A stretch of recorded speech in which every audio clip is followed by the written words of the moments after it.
Oh,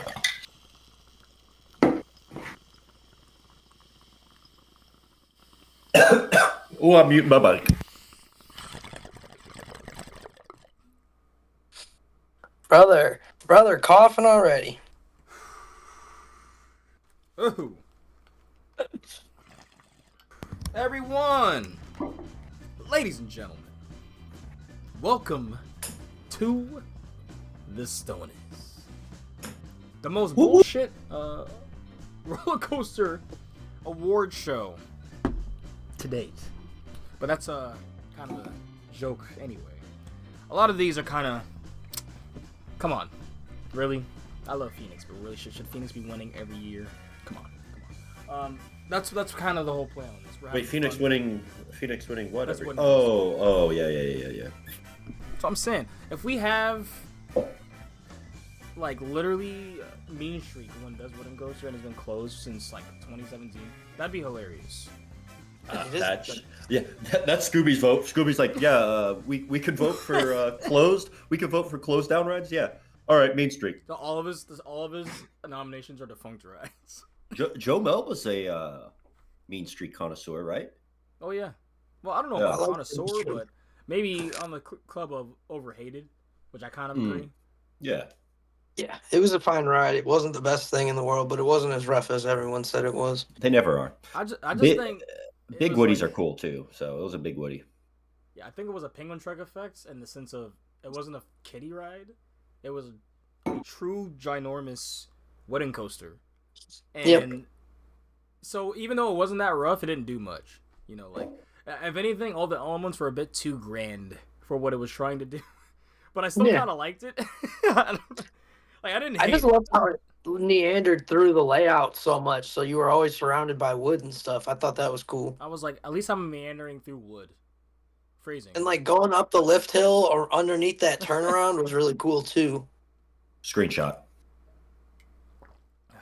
Well, hey, now. Hey, look. No one sends. Yeah, well, you screenshotted it, so. I gotta unsend before that, but everyone, welcome on in. We're actually gonna hit the news before we get into all the silliness, but thank you all for tuning in. This is the end of season 2. Can't believe the alleged finale of season 2. 3 seasons of this degeneracy. I just thank you all so much for listening, being a part. The people we've met at the parks, everyone that has been a part, every single guest. Truly, the High Rollers would not be the High Rollers without the story that made it here today. So, on to the news here. What's been up with y'all? What you been up to, Scoob? Just paying attention to all this merger stuff, seeing things get cut. Winterfest at your home park, man. How you feel about that? So, yeah, we're gonna definitely get into that because that's in the news. But all right, my bad. I didn't mean to jump. Just to jump a bit. Yeah, just paying attention to all that stuff. It's crazy. No, I'm personally. Can someone tell me a good thing that the merger's done? I mean, do you want me to put like the devil's advocate thing on right now? Because I can say one good thing that no one's gonna agree with, but like, oh no, go ahead. No, I'm generally like, we're here for the opinions. Need to know if there's anything. As much as everyone loves Kingdom Come and some of these rides, they're eliminating some of the high cost rides and stuff that's older to, maintain. So I think that's good. That part's okay. I don't agree with Kingdom Come being gone being a good thing. That's not what I'm saying. I was about to whip my ass cheeks off on this. I'm saying more or less just like the high cost stuff and getting rid of all the other things, that like La Vibora and all the other stuff that's happened. That doesn't bother me too much. Kingdom Come sucks very much so, but that isn't terrible when you look at the future because it's less money being spent on things and more money going towards things. They should be spending money on things, though. That's the one thing I think. Yeah, I basically do agree with you. And then if I were them, I almost every ride that was taken out makes sense to me besides Kingdom Come, and even then, right? Like Kingdom Come, maybe yes, it was very expensive, but they are a resort now. Like you guys, resorts generally, have a higher cost to run. They put more into the maintenance, more into everything. So them taking out Ka like that, and sure you could say, they're gonna replace it with something different. Like people were saying that, and Ka was Ka. I don't know. Like that was a statement coaster. Ka is king. It's the same with Top Thrill Dragster. Like that was a statement coaster. So to see, the fact there's only so many hydraulic launches now, and those are great, but I liked them all for different reasons, right? Like I like Stormrunner for the layout, but Top Thrill Dragster and Ka was for the launch, for the height, the speed. Like holy shit.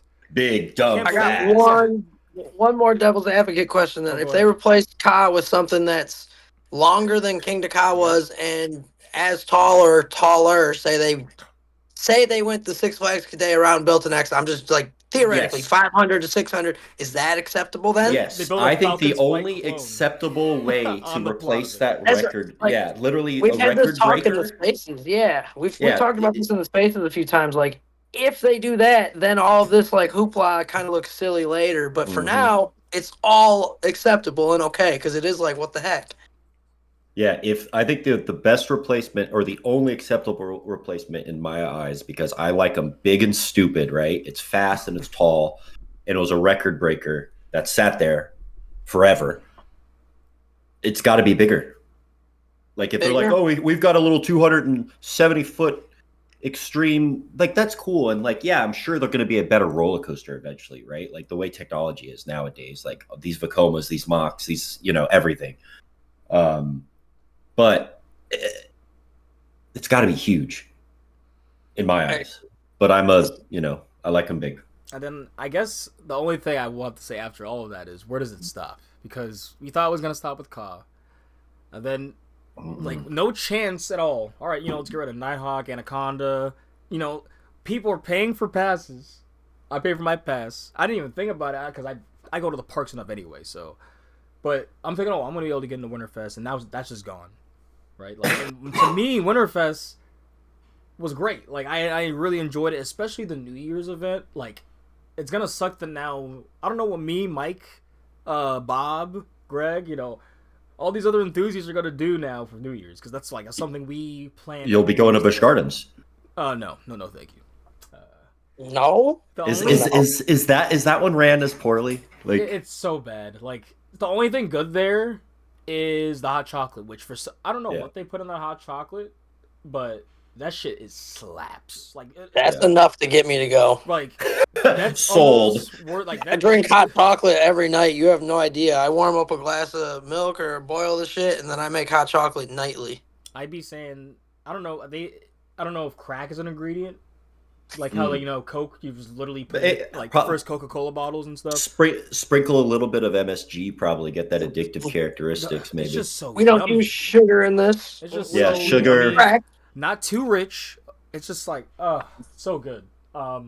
Is it water or milk? Do you think they're using milk in it? Probably if it's creamy. It does taste creamier, so I feel like Let me shout out Busch Gardens Tampa today, because you guys see my tweet. I've been shitting on it, especially at the Buzz Bars event. But man, their parking team though, it is fantastic. That literally, it's my home park. So like the past 5 or 6 times, they've gotten all the parking line in. The gate people are always cool. They are talking about roller coasters with you. Like the guy was like, I was like, oh, first to ride Iron Gwazi. That's cool. He's like, dude, I was on the testing crew. They literally were calling down, and I was like, that's fucking awesome, man. So like that guy, that random parking attendant. I wish I paid attention to his name. It was awesome customer service and telling me a story about fucking Iron Gwazi, and he got to do a test. Was a test rider for that? That's fucking awesome. So why do they have the best employees at the parking? At the toll booths? You know what I'm thinking is I think the best parking is out there is because there's probably lack of management, so they get to do what the fuck they want and be themselves and experience guests and just be like, hey, do this, as compared to like the corporate overhead.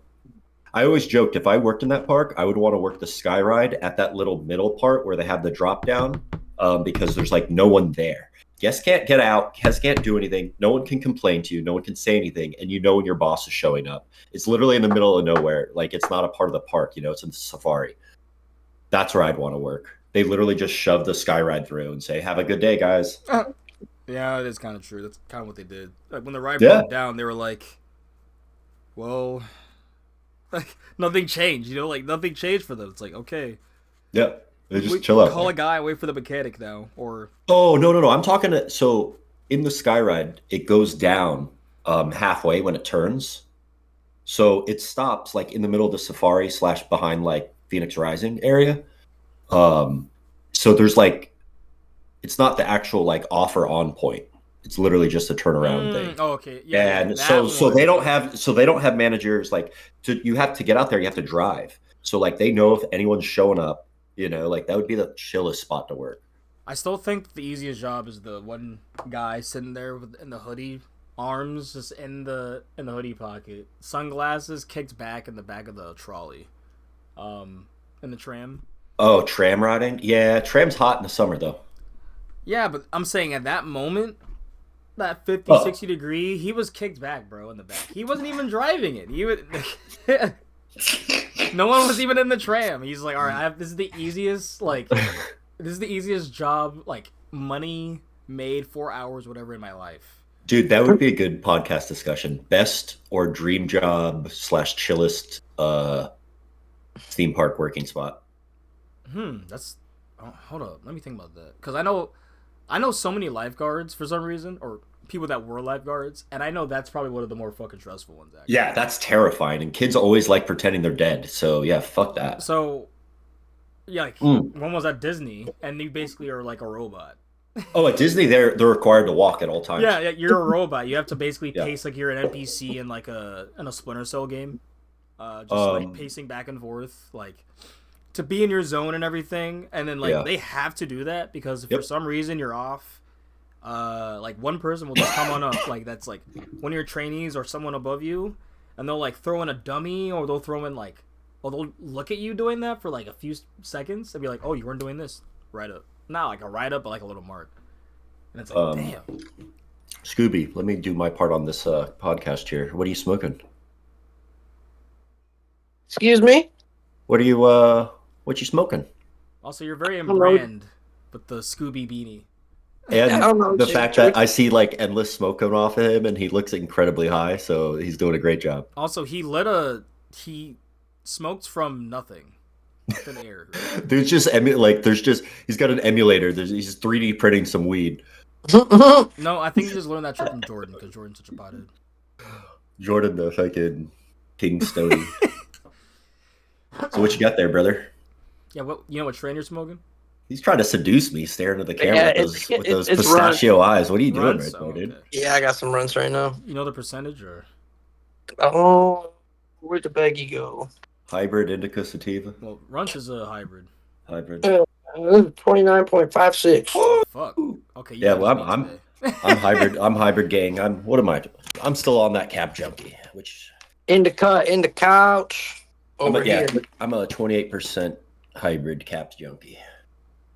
Yeah, fuck you guys. I'm like drinking the light beer today. I'm at the 20%er, 28.28. Hey man, you're leading the award show here and the news that I'm gonna fall asleep during. So. Oh come on. That was so interesting. No, I just. He's ripping them down. Yet, but what? Okay, I'm gonna think of an easy job. Let's do it while holding this hidden. At a park. The best chilled job at a theme park. It could be any park you want. Honestly,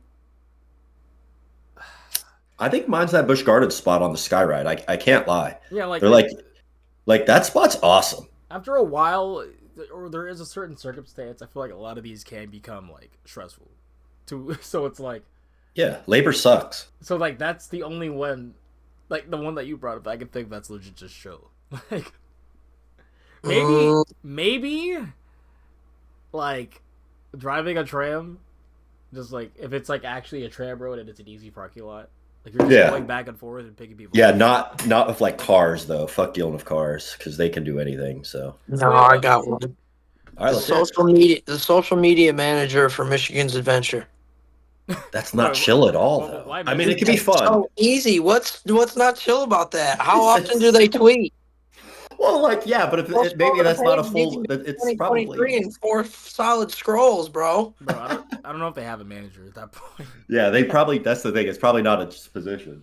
But I like that. That's good. I didn't think about the inner workings like that. I would love to do something like that at a small park like that. That'd be so fun. Honestly, if I get fired here in the next 6 months, I'm going to try to just start painting roller coasters. I think they've got like travel companies that do that. Do it. That'd be fun. It's manual labor. They get paid like decent. It's typically like 70 to 80K. So like I could do that. Just apply to Bainham. I like painting. It's fun. Yeah, and it's fun. I love just manual labor, dude. I turn my brain off, and my brain's the worst, so I like it off. I did the residential painting once. It was fun. That was a good time. That's hard. And then everyone wants to whine and cry and complain. Yeah, no, the only one that's going to complain about a roller coaster is Jen whining about mac and cheese. True, fair enough. Yeah, your work would be critiqued a lot less. Though I will say, I thought Diamondback was painted really bad, and I used to talk about that a lot last season. So that's my silver lining. My upside of this merger is I like a lot of the painting they're doing. I feel like fair. They're just like, hey, let's paint some shit in a little bit different. And what's the one at World of Fun? That thing looks awesome. Is that in the news? Mamba? Yeah, Mamba. That thing fucking looks sick. Let's talk a bit about the news then, shall we? Yeah, let's get to it. We got a lot of repaint still coming. Titan is actually over Texas is getting so Cedar Fair seems to like making their big coasters in the park blue because this is like a Dallas Cowboys blue. The Dallas Cowboys. It's not in this picture. I need to look it up actually. But I know if you there are pictures. It's basically just the helix right now. I don't know if there's more done, but I think they're basically having just a lighter blue, kind of like almost a white silverish on the supports, and the main track is gonna be like pretty almost Orion blue. I think not too shabby. But yeah, that's happening, and then Mamba is actually looking sexy though. Where did that go? Mamba's looking she's looking quite good. But I don't even know if that's even on here, Tyler. Oh, here's the I know, I'm just looking up for myself. No, here's the color. Oh, thank you. Oh, they actually done the drop too. I actually don't think they're Oh no, I think the supports are gonna be white. Yeah, it's gonna be the Dallas Cowboys coaster. That's kind of gross, because obviously, yeah. Because fuck the Cowboys. Okay, but right now, just fuck the Eagles. So I'm gonna say. You know what though, man?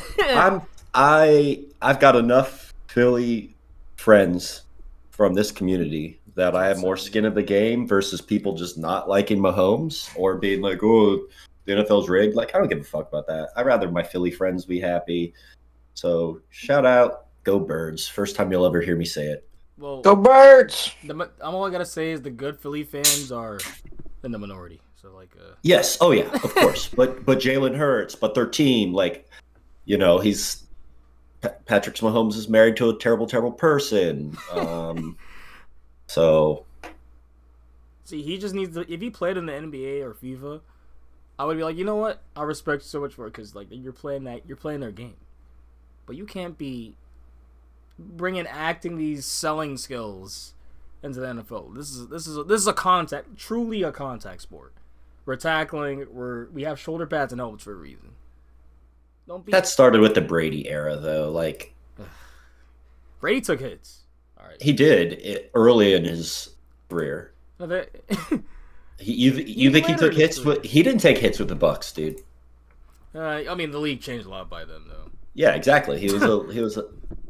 But they kind of changed a lot. Would turn into a pansy league. Those woke DEI leagues. I do think. No, I wanted to put it out there. They heavily do need to look into like everything with concussion, CTE. Like the safety is first. I don't understand why they're not all playing in the changes with like the kickoff return and stuff, and like punts. Like that's been great.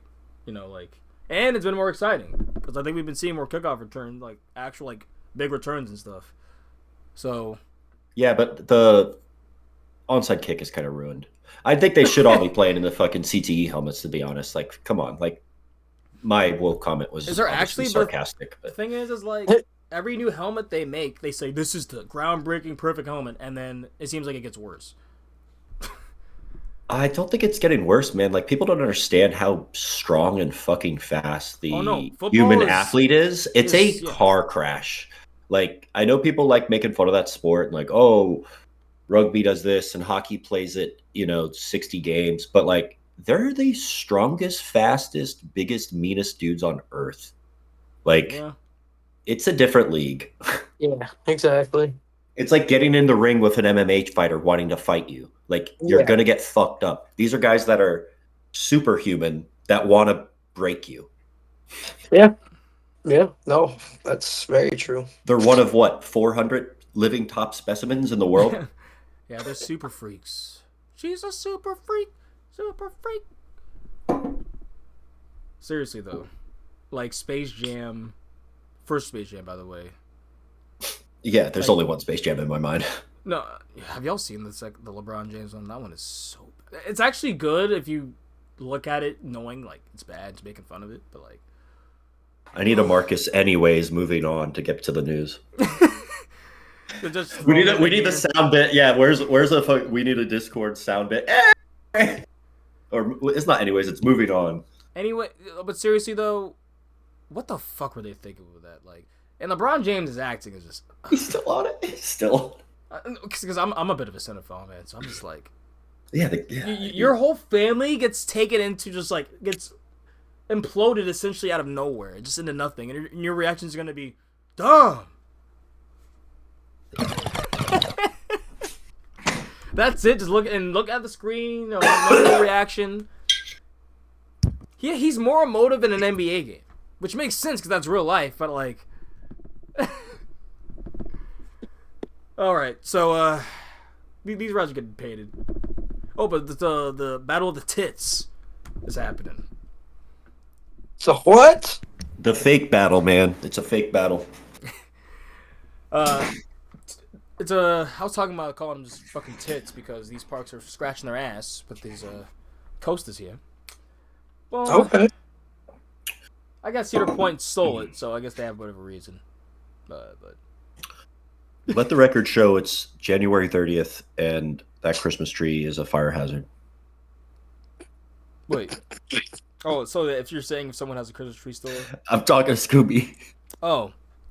He still has his Christmas tree up. I mean, what if he lived in Santa Claus? It's plastic. My Christmas tree. It's plastic, huh? What if he lived in, like, Santa Claus, Indiana, though? I can't hear that, man. Love me some Christmas trees. Me too. Oops, that's not where I was going. See, now you got me off course. But 10 days ago, Circuit Breaker was topped off. And a lot of the layout actually is done. So,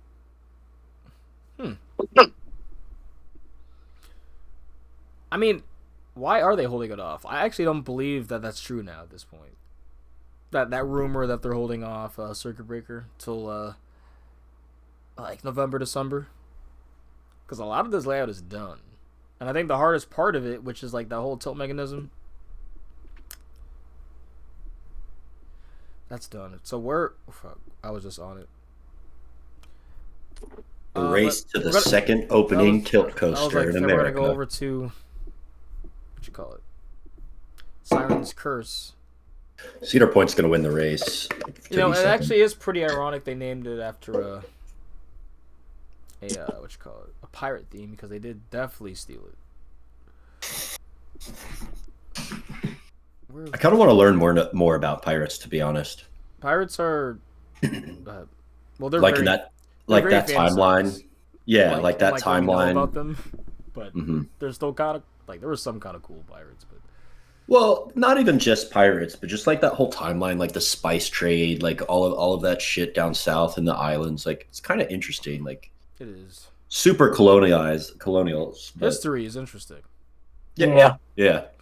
Okay, here's what. Good thing it doesn't repeat itself. So Siren's Curse has gone more vertical. I think there's actual pieces like that isn't just the tilt track and stuff. But it will have LED lighting, the first Cedar Point. Thank you to Marcus LeShock for this, because he was at No Coaster Con giving a lot of these updates here. It will have on-ride audio with soundtrack, and opening date early summer. You will see it testing in May. So, thoughts on Top Thrill 2? Because there's more Cedar Point. I hope we have a Top Thrill 2 expert in the chat. Yeah, well, I wonder. What's going on with Top Thrill 2 now? Oh, live from our expert. What's going on with it? Antonio down in Georgia and Scoob up in Michigan. What's going on? I'm pretty excited about that thing, honestly. Top Thrill 2 update. This is from No Coaster Con, but there might have been more updates since then. No, the No Coaster Con thing's pretty much as up to date as you can get because nothing's really going on, you know? Mm-hmm. Yeah, that's from January 18th. Yeah, San Perlo is still working on modifying the trains. The park is expected to have the trains back in the next few months, and they expect the ride to be ready for opening day. I guess we could speculate on like what that means. Still modifying the ride. Does that mean they still haven't figured it out yet, and they're still, or does that mean they figured it out and they're putting it together? Like, what does that mean? I just feel like they, just, contradicted themselves. I don't know what it means. Like, I'm genuinely asking because that could be a lot of things. Like. That could mean some bad stuff, or that could be just like boilerplate. Yeah, it's getting done and almost back. I see it as they're modifying the trains, and we're hoping to have it for opening day. If it doesn't, sorry. Because, like, how are you going to I feel like if it would be ready for opening day, like, there's no question, that the Vekoma trains work. Like, they just need to put up the track, they test it, and it's running, right? Like, generally speaking, like we have, so I think all the any Vekomas that had issues with trains, like that, within 10 days of a ride opening, right? There's that security in knowing that that's not going to happen. They're still modifying these trains for a ride that, how long was it open? A week and a half? 6 days. Oh, okay, not even a week. Oh, okay. I'm giving it more than Yeah, so I don't know. I feel like it's another like Cedar Point kind of jump in, like, hey, we wanted to be here, and they're like literally like forcing Zamperla to work day and night, 24/7 schedules to get it to work and find a solution and make these trains happen. But I don't know how realistic that is. If it happens, I would be so happy to eat my words. I'd be so grateful for everyone to ride the ride. And like I said, if it just works this year, we have short-term memory when it comes to things that just work. So, great. 2 coasters at Cedar Point, basically, for 2025. It's going to be packed as hell, but... Yeah, but those Cedar Point has good rides, and, I mean, those are going to be elite rides, and it needs that because its top end falls off. So yeah, once they add sirens, it's definitely gonna be, they're heavy. Yeah, bro. I mean, I think they're like, fuck it, let's be back on top. Let's get things open, and it will truly be. I mean, you would hope, right? But doing a lot. Well, that's probably why they stole it. Yeah. Yeah, well, that's the other thing. I also hope they fucking can't even open because everybody that wanted to go there for 20 and gets 15, I hope they fucking strike. I'd agree with that part. Yeah, I mean, I'm always going to be parks to do well at the end of the day. We did like. Yeah, but I also want the people that run them to survive. Oh, that too. I was about to say because I don't want to cut to that yet, but it might have to because I might as well go all the 6. I thought that was in the previous episode's news. No, there was more that happened. Oh, this is news to me then. Yeah. More like yesterday or a day ago. Oh, okay, perfect. Relevant news, hell yeah. Mm-hmm. That's what I'm saying. I'm always updating. So even though we'll get some later stuff, we'll get news like on the episode. But no, the Battle of the Tits. Apparently, people were thinking Cedar Point's gonna win because it's opening May, June. With Codaland, I think that layout's basically done. Like, they finished the whole mechanism, and it's just basically the end of the layout into the station. I don't know what they got to do with the station, but I wouldn't surprise me if you just see it testing in like April or something. Circuit breaker. Wouldn't surprise me either. I agree with that. So there was a lot of. I really didn't look at the reviews of Stella. Which one opened? Was it Terra Nova or Stella Luna? Stella Nova, I think.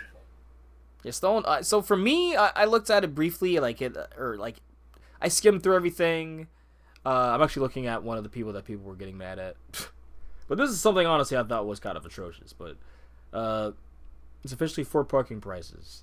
The actual price when you get to the hotel. The visitor parking price can get up to like $65 a night for parking. Which is like... that's kind of crazy. Yeah. Okay, a daily visitor. So it would be $30 a night if you're a night, which I paid that in LA, but that was a lot still. You're like, okay, that was a lot. And we were in the city, not, isn't there a parking lot? Like, I feel like if you are a guest, you should be able to park. But I get it, capitalism. It sucks. Right. But basically, I just wanted to... I don't know if y'all looked at any of that. I was kind of just segue into the resorts. I think they're gonna be cool. I heard there was, a bit opening woes, and then people were kind of making too much about it. When it's like, this isn't even the official opening day. I think the first official visitors are in March or April or something like that. So, that the whole point of this is to get people excited and be, oh wow, when can I book? And then people are thinking, oh my god, well, obviously more Disney people. Wow, if this were Disney, people would be making so many tweets. It's like, no, this is a preview. And then we're gonna have kinks. Now, it depends. What do you guys think about white noise and stuff? This is one thing that I thought was interesting. Dude, that guy's a baby. Are you talking about the baby? Yeah, the baby. Yeah, no, that's loser of the week. I would be asleep. That is called rain on a window. Oh, I would be out like a... I don't know what he's talking about. He has to live in the bottom of a cave. That's called rain on a window. Homie said, the design flaw. Shut up, bitch. Yeah, for me, if it starts raining at night, I'm like, oh, bet. I'm actually going to fall asleep tonight. Dude. That puts me to sleep. It's so relaxing. So that's what brought in all this fucking cold last week was a bunch of rain throughout the nights. And it's been nice out, so my heater, my AC wasn't running, so it was pitch quiet. And I have a fucking tin roof. You can imagine how lovely it sounds raining in there, man. Oh yeah. Heaven on earth. Yeah, so he's a baby. Big baby. Big baby of the week. BB BBW, yeah, big baby of the week. I thought they looked roomy, and for what the prices are gonna be, like, if you split that with people, if it's like what the price I saw median was like it was like 150 through like 180 or like 200. You split that with like 4 people, and they were roomy, like they were roomy and quite nice, for the time being. If they keep up, yeah, I'll take that. They'll be in Orlando because you're right there. Right at Universal. You get to go to SeaWorld easily. You get to go to Orlando, Fun Spot Orlando. Yeah. I would agree with that wholeheartedly. Let's talk about content creation. What did I say? I said, so this is from Peter Sharetta. And I guess I thought this was interesting, so let me read it. In Florida, the theme park vlogging world is hugely competitive. Vloggers race to have a video for a new hotel edited and published by 1 p.m. Eastern time of the same day checked in. Hats off to those creators. I can't imagine the pressure. And I guess it is kind of interesting to me because it is what kind of Tyler says. He's like, if we aren't doing the news first, what's the point? But it's like, I mean, I don't know. It's something like if you want the clicks like that, yes. Because to be honest, it's not like every single topic is shown in the thumbnail and stuff, or even like blatantly shown in the like title of what we're talking about. So it's like, I don't know. I do think it really depends on how you take the content, because I know we're casual, we're laid back. People will come to it generally when they come to it. So, I don't know. What are your thoughts, Scoob? Considering you're someone who be doing update videos and Scooby's on top of his shit though. That's what I'm saying. Someone that makes content, the most discipline in it. I would say. I haven't been on top of it since school started. That's the thing. Like, when you have the time to do it, it's easy to do. The only thing I would relate it to for those theme park vloggers who got a lot of views and stuff, like, essentially they're non-media photojournalists, essentially, but not like photojournalists. They're video journaling things and telling you what's happening live. It's just like the news does with photojournalists, except like they're not credentialed, essentially. So I get what they're doing. Like, if you have a big enough fan base and you're doing it, like, that's how you make money, right? Telling people what's happening. People trust you. People come to you for your information. But personally, it's tough to keep up, honestly. Like, it's hard, especially for people who have numerous parks in like 45-minute range, like Tyler over here. Like, how would you keep up with every rumor from every park in your area and then go to all of them every week and collect the footage you need for shit? Like, that's difficult. That's a job, dude. Like, as much as people have fun making videos, it's also a task to finish. So I look at it both ways. I respect it, but yeah, I don't love doing it all the time. Like, if I have the time to stay up to date, like Top Thrill 2, I was there 58 times that season. I had time. You know what I mean? Like, easy to do at that point because you're there. You might as well be productive with it. But last year, I didn't go a lot during the summer after it closed, so I only updated people when I was there because it was hard to do stuff. No, I was saying that's why I wanted to do more updates of the Raptera and stuff, but like driving an hour down, an hour back, when your life is an hour, everything there, it's tough. Because for some reason people think that, you're just doing it to get paid and get the most, like, I don't know if they think there's so much money going around in the theme park, like, right, content creation, but I don't know why people think that. It's kind of crazy. Like, they think people make like thousands of dollars. I think there is money to be made by people. Don't get me wrong, but I think I know our boy Sean in Orlando. I think that kind of spawns from like resentment because like he doesn't have the same access to it and isn't as included as some of the other people. Mm-hmm. So like I think that's where it comes from. And I wasn't even saying someone like him though, but like no, but in general, like it happens. I mean, yeah. But you're just talking about like the normal layperson. No, because people will they won't trust content creators just because they make content. Now it's like, you're a content creator for theme parks, and you have a certain amount of subscribers. Oh, you're clearly making so much money and clearly paid off at all these parks that it's like there is sometimes where like yes, because I've literally seen friends where I was like I talked to them after like certain media events and like bro, there's no way you're telling me an SOC is what to come to the DMV area for. That had to be so much fluff and overplayed. Like, what was the deal? Right.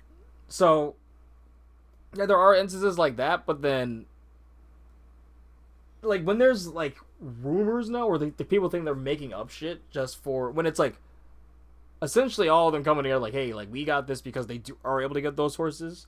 It's obviously for clicks and money. And it's like, I don't know. I'm like, if you, it doesn't make sense to me in that like those outrage videos do not make money in theme park industry. Like all the good quality videos do. Yeah, but look at Zooter, for example. Yeah, the good quality videos. Yeah, but some of his shit, like but definitely doesn't have. Then, I mean, he's getting the media access thousands. And stuff. But yeah, he's definitely I think underwatched. He's not making. Shout outs to Zooter Loopers if you haven't heard. Yeah, but like. Oh yeah, was that pre-show we were talking about? Yeah. Okay, yeah. We were watching his videos. The GOAT. But like I'm saying, like as someone as talented as he is, I don't know. I would doubt that he's doing it full time. You know what I'm saying? Like, I think he might be because he's lucky to be young enough, and I don't know the financial situation of everything, but I'm assuming. I mean, knowing Florida cost of living, I'm assuming he lives at home or with a bunch of roommates. So he might be doing it full time, which good for him. I can comment to this a little bit. I don't do it full time per se, but I do spend a good amount of time every month trying to do it because I've allowed myself to not work as many days at work so I can go to school and all this other shit through YouTube. So it's not like I'm making all of my money I'd make at the job, but I've replaced 2 days at work where I don't have to go to work anymore because of YouTube. Right. So it's like it's close, but it's not like full time or anything. I would say it's like 25% of the time or 40% of the time, basically, because I go to school and that. But there is an opportunity to do it if you're always on top of shit. Like people like Coaster Studios, they're making lots of money. You know what I mean? Mm-hmm. Yeah. And El Toro Ryan can drop one video every 2 months and still be making lots of money. There's just other people who have smaller channels or 15K, 30K, 45. Like it takes a lot more effort, but I know some of the earnings someone who 70K makes per year, and they don't have to work, dude. They don't have to work like at all. Yeah, like but it's established. You know what I'm saying? But they were hundreds of thousands. I've seen the years before. So I saw from 2021 through this year's earnings from when they went from 24K to the 70K wherever they're at now. And when they were at 24K, dude, like that would have paid all my bills for sure, what he was making. And I was just sitting there like, how? He was pumping out a lot of content, don't get me wrong, but if that's all you're doing, it's a lot easier to do every day, you know? If I had 7 days a week to just sit there and spend 6 hours every morning doing it, I could have a video out every 4 days, like, or every other day, all the time. You know what I mean? Like, it would be simple. I could have 15 videos out a month, no problem. But, like you said, life, busy, school, work, like, you have to find time to replace it. It's hard. Yeah, and it's like, but it's doable. That's all I mean to say. If you got the very doable. I think Zooter, by the time he's our age, like in his 20s and stuff, will be at that point where he can make a decision if he wants to do that full time or not. I hope so. I hope he does. I hope it's way sooner. I hope it's tomorrow. But like, I think by the time especially by the time he's my age or like Ty's age, yeah, he's that decision will have been made by the time he's our age. Unk status, yeah. Right, like I'm almost there, bro. I'm almost 30. Chill. Yeah, 30 or 32. Also, this is an assumption because I'm just like, I just know that like most creators, like 99% of creators, do not make much. No. In this little space, so. And they are like some of the best ones. It's like. Also, I got to give Scooby the West treatment and have him down for a little mini vacay and do the old trifecta trip. I need that bad. Come on down, bro. Come on down. When's your birthday? It was 17 days ago. Oh. Okay, I got you.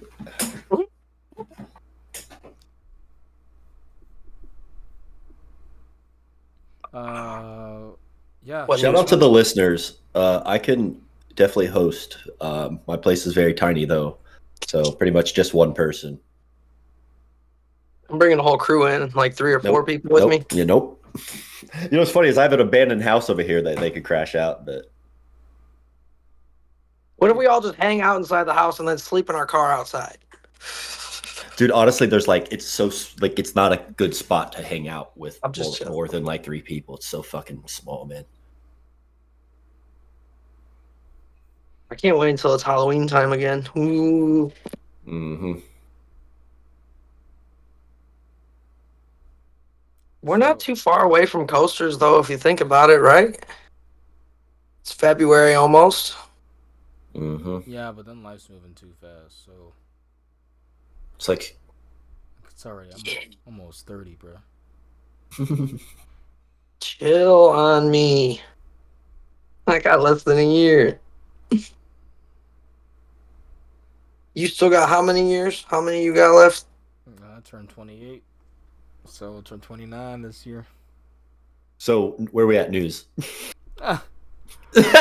Six Flags over Georgia fucking. I'm old as shit. Record. Shut up. Well, we're more like I'm young as shit because people could be, oh, look at this baby face. Yeah, I was gonna say there's. Yeah, how old was? I asked and never really got an answer. How was everyone? The from the party, like Brian and Ryan and Antonio. Ryan is, I don't know. I know he's in his early 40s. Oh, okay. I was gonna say, like, who's the oldest? So I think Ryan. Okay. And then, it's Brian and then Antonio. Oh, really? Antonio's the baby? They said he was acting like the grandpa. Close, but I think they're really close, but it could be like... Oh, okay. Because remember how they were like, oh, yeah, he's like going to bed at like 10 p.m. Like, all right, good night. Shut up, everyone. I was like, I was like, okay, that's me. Me and him could share the room in Orlando. Cause some people are punctual like that, though. Like, yeah. Oh, I like sleep, man. I'm an old man. I like sleep, too. But at the same time, I know I don't see a lot of these people. Like, when I go... But that's the thing. The hours are the same if you just sleep the normal time, you know? Because you have to sleep. You just extend more time, actually. You're getting... Oh, yeah. I mean, I could probably do that like Friday. Like, if we went out, that would have been sick. Because I have to, like, you know, obviously it takes... So... Wait, I didn't hear what you said. That was a cool little, like, space soundtrack. What the hell was that? I got a phone call. Not the one we want. Shout out Alexandria. She'll probably listen to this. Hell yeah. So I guess we should get back to the news. Which was yeah. Six Flags Over Georgia got a new record-breaking coaster. The first coaster to ever change their name and theme before the ride even fucking opened. Incredible. What do you guys think of this? Intelligence on full display. Introduce the new Georgia Gold Rusher. I don't see how it's opening at Six Flags Over Georgia this spring. Inspired by Georgia 1885 Gold Rush, Georgia Gold Rush introduced the guest eccentric prospector William Willie Gibson, a clever entrepreneur with a mischievous shriek, and brings a rich new narrative to Lick Skillet. How did you perfectly sound like you had a fresh wad of spit in the bottom of your lip that you needed to get out? Like, that was the most Georgia Gold Russian man I've ever heard in my life. Like, Russian. The second after you did that, you went up and spit into like Gold a fucking Russian. That might be the name. Spit of the episode. into the fucking copper tin. If it wasn't the Stonies, it's Gold Russian, and it's called a Golden Russian. I fucking fall on the ground every time you do a voice, man. I love it. Yeah, I don't know. They just erupt out of me. It's not me. Maybe I just have like split personality disorder, and I'm just like able to like hide it really well. Yeah, so there's a Georgian man named Willie Gibson inside of me. My favorite's George Goliath. Hell yeah, there, brother. Oh, George Goliath. Hell yeah. Yeah, Scoob, I'm curious what you think of George Goliath. I like it. The 51st president of the United States. Can't get much worse, right? No, it possibly can't, right? But no, what do you guys think of this retheme? Because I dig it. I think it makes sense. I have thoughts, but what do you guys think? I'm pro this move. I like that you're panning for gold or whatever. Like, that shit's fun. Scoob. I like the theming. I'm just confused at why it happened. Like, was this oversight by management? Did they just... I don't know. Surely not. Funny, but it really was. They wouldn't oversight. Like, how do you get to the point where you have a fan vote and then you're just like, never mind? I mean, look at United Parks. they literally said, they probably said, you know what? They did it. We can do the same thing. Fuck it. Georgia Gold Rusher. Six Flags Over Georgia. They slapped him with their hand on the wrist. Granted, come on. Like, it barely looks like a panhandle. But it fits better in the area, I suppose. Because right next to it is the mine train, Dahlonega, so. I love that ride so much. That's one of my least favorite mine trains, actually. Least favorite? Yeah, okay. It's so painful. Oh. Wait, what did you like about it exactly? Was just how jank it was? I mean, I had a pretty cool night ride with my brother on it. Okay, I didn't ride at night. During the Halloween event. So, okay, like, so it was probably like, with all that shit. Yeah, I feel like all of my roller coaster rides are enhanced. Yeah. No, it was a pretty bland, like, we just got on one of the last creds of the, like, before we took our break. I was hungry. My knees were, like, literally banging around in the thing. I had to sit sideways. It wasn't even that good of a layout for what it was. I was like, yeah, it's just like, yes, let me get some food. It was not, I was like, all right, I'm good. Let me get back on George Goliath. Yeah, just we're quoting, because everyone calls it George Goliath, and then Tyler just randomly, as we're walking. George. Yeah, he just called it George Goliath. Rest in peace. Like, that's literally like one of the first things walking into BGT this past weekend. I don't like, it sounds like a fucking, it sounds like a make-believe president. Should I do my mini trip report from BGT today? Yeah, you should actually, but I guess do it now because we yeah. Shout out their parking. Like I said, walked right on up to Iron Gwazi. Had 5-minute wait. Walked on. Waited more than 5 minutes because I waited for the front row. Left Gwazi, got a cup in the hospitality house, and took the Sky Ride back to the front of the park, rode 2 laps on Montu, and then left. Montu, yes, it did. It was really strange, actually. There was like a weird feeling, movement in the brakes during, like, on the chain lift. It was making a crazy sound, like almost like something was dragging or something. And then, like, it was incredibly loud on the chain lift. And then, yeah, during the brake run and the mid-course felt weird. And the brake run, it was like shuffling, almost like skidding. It didn't feel right. It didn't sound right. So, yeah, I don't know. Interesting, to say the least. All I'm going to say is that all the B&Ms were down this past weekend. And all the Intamins were up. Montu opened. Well, it did, but I'm just saying. Yeah, no, shout out the Intamins. Well, except for the 5 minutes we sat down on Chunt, but that one I guess doesn't count because it's not a coaster; it's a piece of garbage. Exactly, but more so. Exactly, the Intamins are great. I'm also trying to make the point of bad maintenance is bad maintenance. I truly think if you can do what the manufacturer tells you and don't shortcut, like all these regional parks do, with all of the rides, not just Intamin,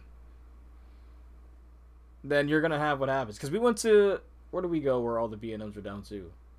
Like Raptor went down like 4 times. I had a friend stuck in the brake run for 30 minutes when I went into June.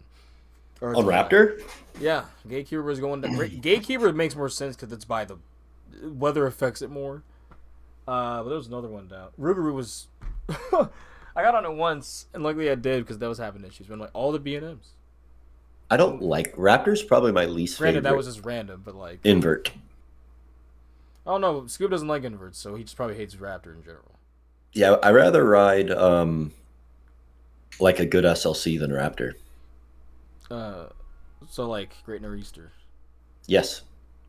Yeah, which I haven't bid on. So if you said, "Hey, I can go get in line for that," or I can go get in line for Raptor, I'm choosing Great Nor'easter. That's fine. I did. Did you see? I put in the chat. I was like, "Dude, the 3-man is hitting." Mm-hmm. It definitely is. So Georgia Scorcher or Georgia Rusher. Will it be Lick Skillet or whatever you said your name was? Willie Gibson. Willie Gibson. William Gibson. How's the paint job coming on? Yeah, that's where we're going on next because like it's fine. I just think like I don't know. Like I guess it makes more sense. I just think it clearly still looks like a surfboard. Like if you look at it, but maybe in hoping they make the panhandle more thematically correct. Because it looks like a surfboard. I'm sorry. It really does. But the new paint actually looks kind of great on Pantherian. I think it's completely done. If I'm looking at it correctly. Yeah. So that picture was... I don't know, that very first picture that people had that was going around of like the low to the ground turns and like the brake run. I don't know why they brightened it so much because this picture clearly is like it's like the same picture. You can see it's just clearly a lighter orange, but it's not like yellow like Batman.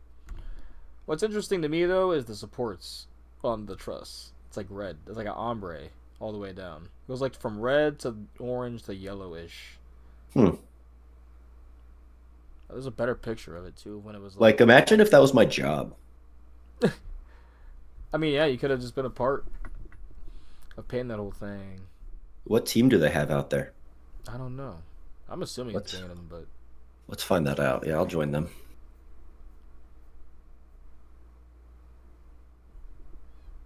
But there is some... Yeah, Pantherian looks great. I'm curious to see what the trains and stuff are going to look like. Because that's one thing I feel like people aren't talking about.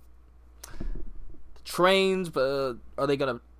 I doubt they're going to add more trees and stuff, even though that'd be kind of nice, to be honest. There was that one lone tree that they planted for some reason, so...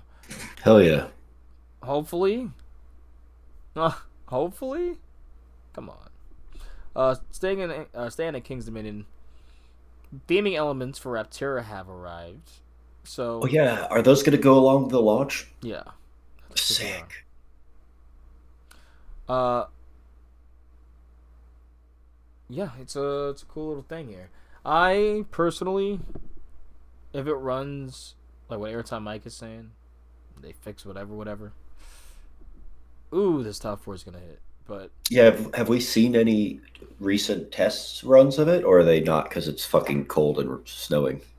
Well, after everything that happened with like, welcome back by the way. After everything that happened with these freaking basically layoffs, then yeah, no, because I would assume it's hard for people to be full time right now. As where did I say? Yeah, right here. Oh yeah, that's right. This is where employees were given no time. King's Dominion employees voiced frustration after layoffs. Several full-time employees of King's Dominion are being laid off. And King's Dominion just said we made a strategic decision to adjust our staffing levels to better align for our future operational needs. So less, okay. Like, so what happened was a lot of people got laid off, but a lot of them got told to like, hey, we're laying you off, but you can reapply immediately. But a lot of those jobs were like, a lot of the jobs were just gone. Like just a lot less positions, and or the pay was just nowhere near as good either. Just the scummiest. That's like a soup. And it's like, Katie. Hey, you could reapply to your job at $2.50 less. Then I guess we'll keep it going with the Legoland just to keep because I have a whole. This real quick, I'm gonna do this for the employees at KD that got laid off. Legoland laid off most of their entertainment. I heard 85-90%. Laying off 234 employees. For them. Fuck. That's ridiculous, dude. In a notice filed with the Florida Department of Commerce, Legoland said the layoffs will take place on March 25th. Most of the jobs are entertainment because they're apparently doing a third party now.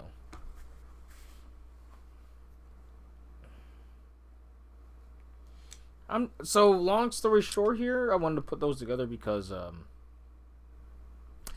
fuck those layoffs. The industry right now is kind of scary, man. Yeah. You're already shortcutting the wages. Adding in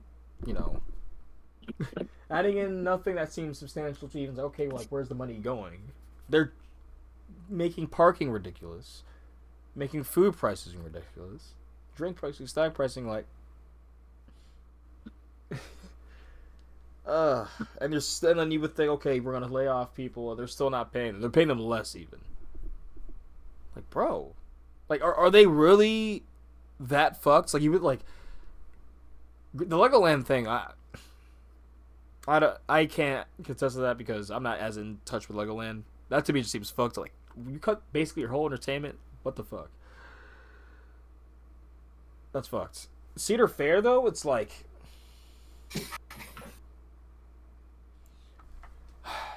Absolutely. What I don't get is the merger I thought was supposed to help with all that. That's basically what they were supposed to get rid of all the debt. And I get like, oh, we're not trying to get into a situation to what, got us here. It's like we're being lied to by the elites. I get cutting acquisitions like we said with the coasters and stuff before. Cause really, really wish that didn't happen. But at the end of the day, we get it. Hopefully the parks get compensated. But will there even be people to work these parks? Like, at this rate. That's how I'm getting at. That's why I mean it's kind of scary times. It's like, always, I say it every episode at this point. Please, just treat your fucking treat your workers good. Pay your workers. Pay the people that are the heart of your park. What we see when we go in. That we interact with when we go in. That when we think about a good day, when we leave, it's not because you were lining your pockets, wiping your cheeks with the Benjamins. It was because we had a great interaction with the ride operator. Like Pookie. Like Kate. Shout out Clyde. Pookie and Sean and Clade or Clyde. Clade. But no, seriously. Like, these are the people that make the park. That make it happen. And the Busch Gardens parking staff. So, and a tirade, but please, can some parks just please just like pay your employees? Oh man, I've heard that once or twice on this podcast before. Yeah, it's a big thing. It's like you're gonna get bottom of the barrel people that don't stay for any more than 2 months or 3 months because it's like, what's the point? I'm just using this as waiting for another job, essentially. Like, because I can be doing something probably even less work, less strenuous on my body, constant heat, dumb people all day, just dealing with operations all day. It's tedious, like it can be a lot. You can, and you're not just doing with operations. You can be walking across, helping on the back, moving in stuff with the mechanic. It's a lot. Like, I just think every job should be it should be livable. But that's a hot take for some people. I agree with that. That shouldn't be a hot take. It's not a high school job. You got people's lives. I understand high schoolers work there and young kids work there, but you got people's lives in your hands. It's more than just working at these other jobs where you say you shouldn't make these money. Like, I don't get how people say that. Pay the people who make sure we're safe at parks less. What? Like, the logic is just so out the window there. Yeah. I never understand it. It's just, yeah. I don't get how you can unless I'm an athlete, I don't get how I can age out of a job. An athlete or a politician. My brain is going, you know what I'm saying? That's the only time when you can I guess maybe you're too old for something, right? Right, but like. And rip Anaconda. Let's just get all the news out of here. All the sad news. Rip Anaconda, and I'm spoken one from Exif. Because... I'll do that with you, because, wow. What was that, Megazif? Yeah. What's that? Six Flags New Orleans. Oh, they're an active Daily Jazzland Park. What'd you say? Daily Jazzland pick. I see they're inactive on their Twitter now. They say that, but they've been tweeting actively, so it's been like that for a couple weeks. I talk to them like every other day, so they're active. Sorry, I just can't believe that park's actually going to be gone. And you were standing, literally looking and taking pictures of all that shit, bro. Like, dude, I touched pieces of the track that's gone now. Like, going into those turnarounds and shit, we walked right underneath all that. I touched all of that. Like, it's just weird to see it gone. So this is for all the fallen ones. All the big hit, small break. Are you rolling it right now, bro? Yeah, I only roll. Yeah, he's a... No, I know that, but... What? Man, I'm a perler, bro. I can roll with one hand while I'm driving. Bro, that's what I'm saying. Like, I'm like appreciating the art right now. I've got him full screen, just like I'm in awe. His eyes are glistening. He has a smile from ear to ear on his face that is infectious. I am being uplifted. The fact that he's in probably like hell's anus of temperature right now, so cold up there, and he's just got this delightful thing going on while rolling a perfect looking blunt. Look, no snow left. All I know is what a fucking for the Stonies. So we're gonna get that. Yeah, we're gonna get to that. So let's get through this news. But rest in peace to the era that we knew of coasters, man. Let's hope this new era is cool. Because right now, I'm just saying, basically in this segment, this merch sucks. Like there's so many cons, and people are trying to bring up the passes are cheaper by like 100, but are they really when you have to pay? At least for me, I got meal and drink at the park. Now you have to pay them separate, so I'm just like, fuck this. It's like you can't combine it. It's like, I guess it was always like that anyway, but I never got Six Flags food, so I thought that maybe it would make sense if I just got a Six Flags fucking meal plan, because they're all Six Flags parks. Did y'all see Six Flags Great Adventures' new logo? I like it.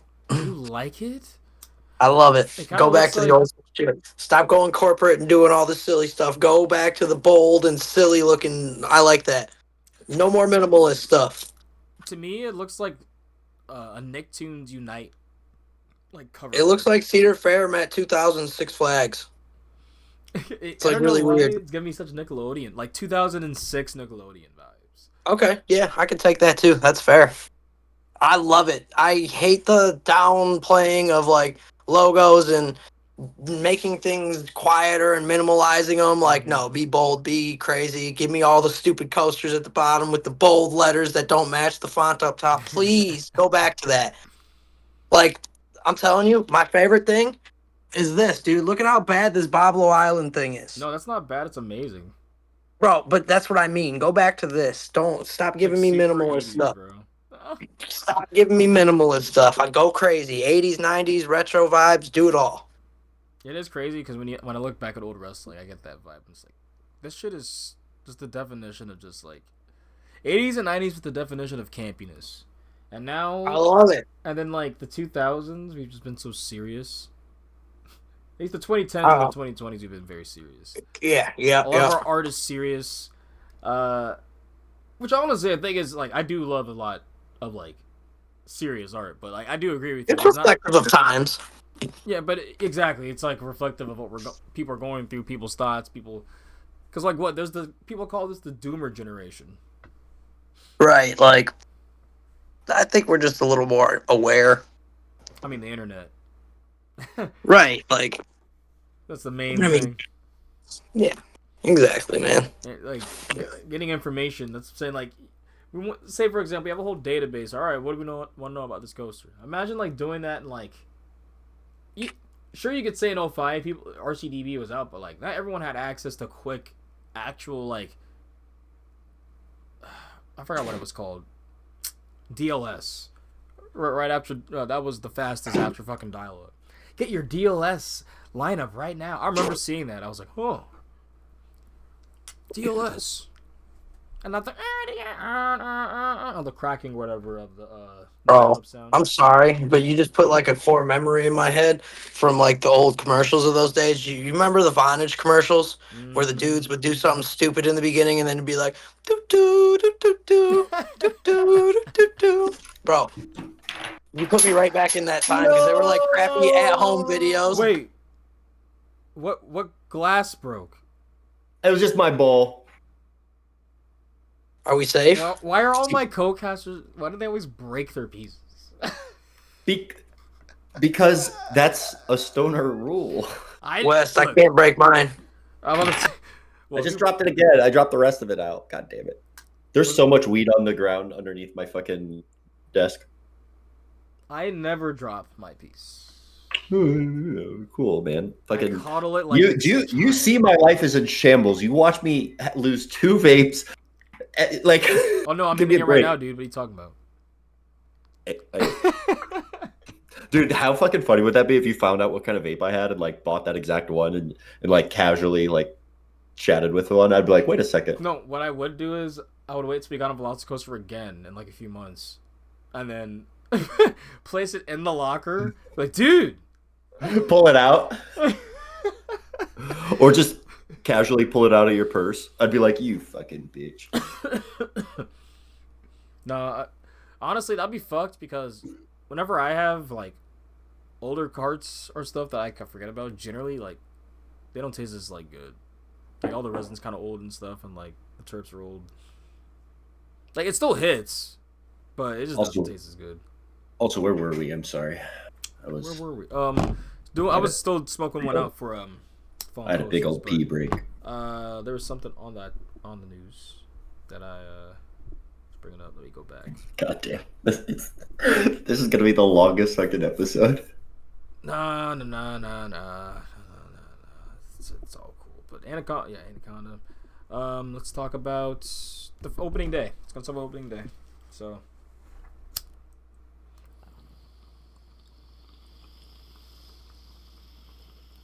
I just sent you a pic. It goes pretty hard, except for my dirty ass bottom.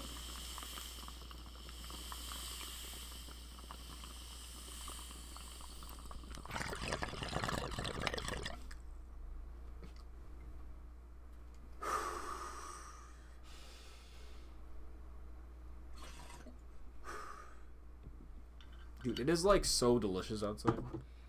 I'm so hoping that it's like scientifically a short winter this year. Mm. Like, seriously. Winter is a prime.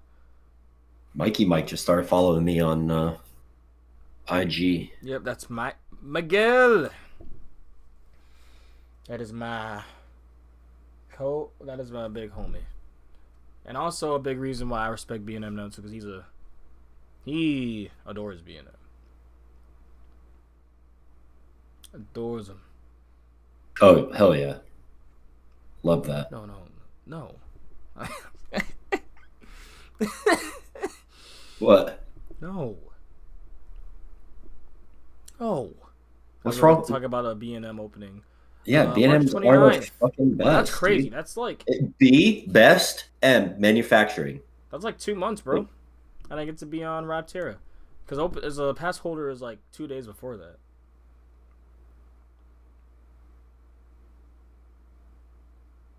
So, official opening day for King's Dominion, though, is March 29th. Rapterra is going to be open.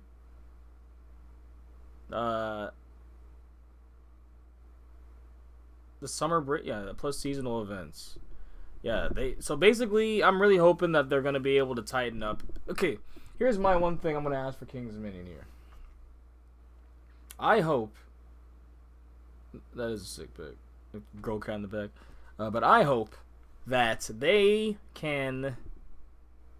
If you're gonna shorten the season like this, they were just done a haunt. Then this season better be spot the fuck on. I don't care about like Raptor opening woes. I just care about everything else because you've had 305, you've had Twitch December, you've had everything else in that park. So y'all better be staffing, but you guys also got rid of jobs, right? So I'm hoping during the actual season they open up again, but very unfortunate. But pass holder preview I think is like a few days before that, if not like I think the same day. I don't know. So I actually don't know how that's gonna work because I have technically a Six Flags New England pass. Because I don't have my King's Dominion one activated. So see how that works. Steel Curtain. Maybe I'll cheer myself up by going to Epic. What do you mean? Wait, what do you mean? Just go to Epic Universe. Like right now? No. Like when like after it opens. Hadn't really planned on it. Well, Steel Curtain has had a lot of new supports, it seems like. After they finished this Is this ride good? What'd you say? Is this ride good? I freaking love this ride. Yeah, alright. I want to go on it then. But do they have anything else cool that's opening or anything? Like, is it worth going? I mean, like, is that a Melba exclusive right there? Is that his home park? Yeah. Alright. Then I'll have to go. No, actually, that looks mad different. It looks like there's actually like, almost like there's socking. Like they're adding some beef to the bottom of the supports. But basically, like whenever I've gone to that park 3 times, and I've only gone once when Steel Curtain's been open, and I still love that park. It's just like it's getting thrown back in time. It's awesome. It's always a good time. And Phantom's Revenge is like top 15 coaster, so.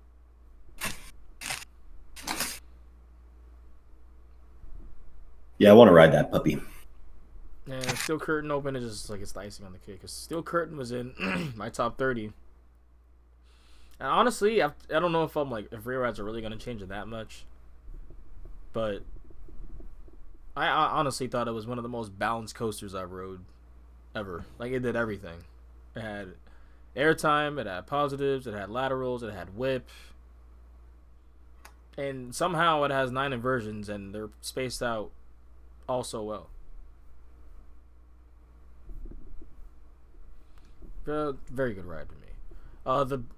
The BGW B&M, the Big Bad Wolf replacement or reimagining is complete. Family rendition is complete.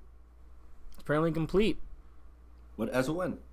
26th. So like a week ago releasing this, but yeah, that's cool, you know.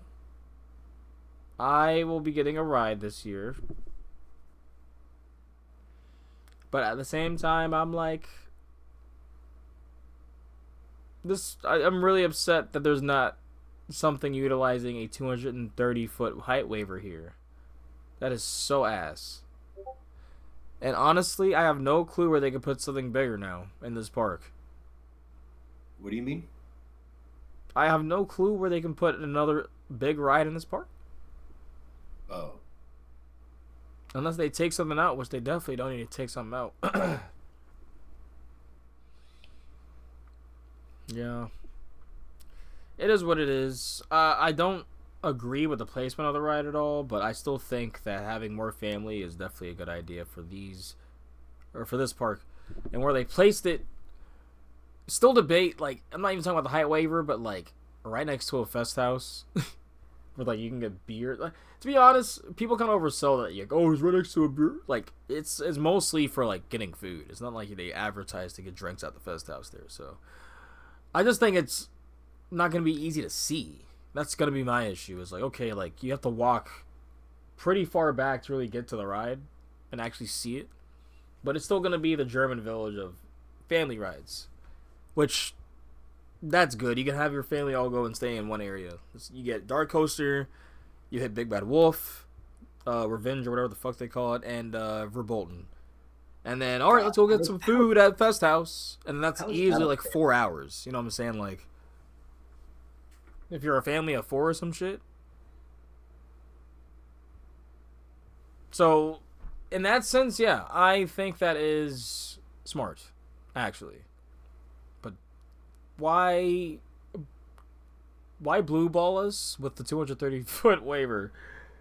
Damn. You know, Airtime Mike said he saw the layout of the RMC.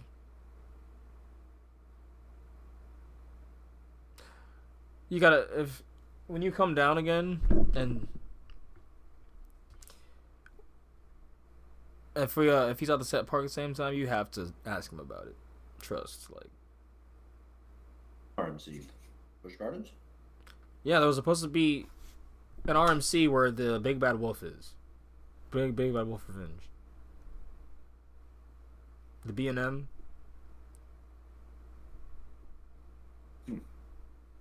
To be honest, I've only been to that park once, so I don't really know the layout. So, yeah. You only been here once? Mm-hmm. That shows how much better King's Dominion is. I'm just kidding. I agree.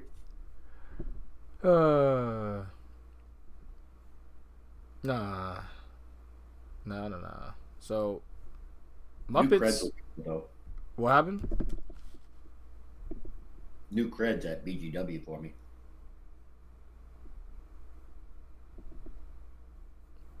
Muppet attractions are closing.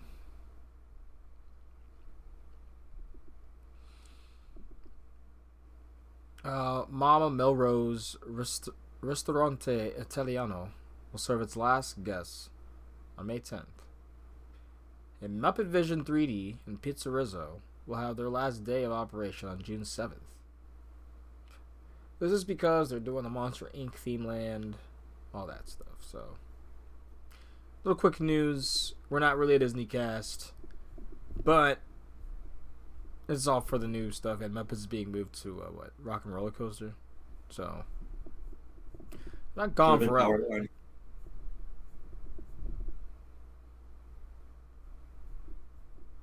What happened though? I said should have been Powerline. Yeah, listen to part 2 of the Tampa recap. Everyone else knows talk about stuff like that. Indiana Beach. Oh, there's. I'll go over Wrath of Rakshasa. Actually, no, I really don't care. You might care more than me. I mean, it's a B&M, so. I want to go there. That thing looks sick. I haven't been to that park, but that's not a reason I want to go.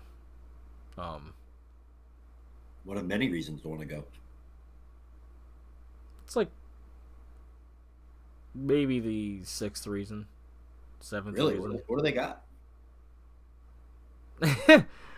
I mean, they have Goliath, Max Force. What else? I guess that would be something I'm looking forward to, I guess. Now, just to see what a longer B&M layout dive would be like. Oh, yeah. I cannot wait for Sheikah to reopen. I'm pretty pissed.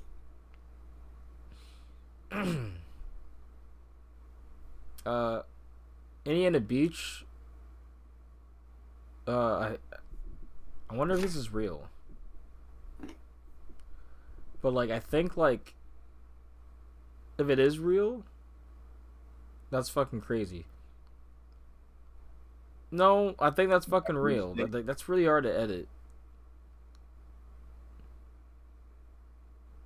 Indiana Beach is adding the last car on one of the trains. They're adding a backwards car. which is fucking insane. And I think the people in Indiana Beach might be masochists. What do you think? I've never experienced it, so I don't know how bad it is. I've just known people have gone off with like actual injuries from that ride multiple people and multiple accounts. Like I don't even want to ride it now. I'm like so afraid of it.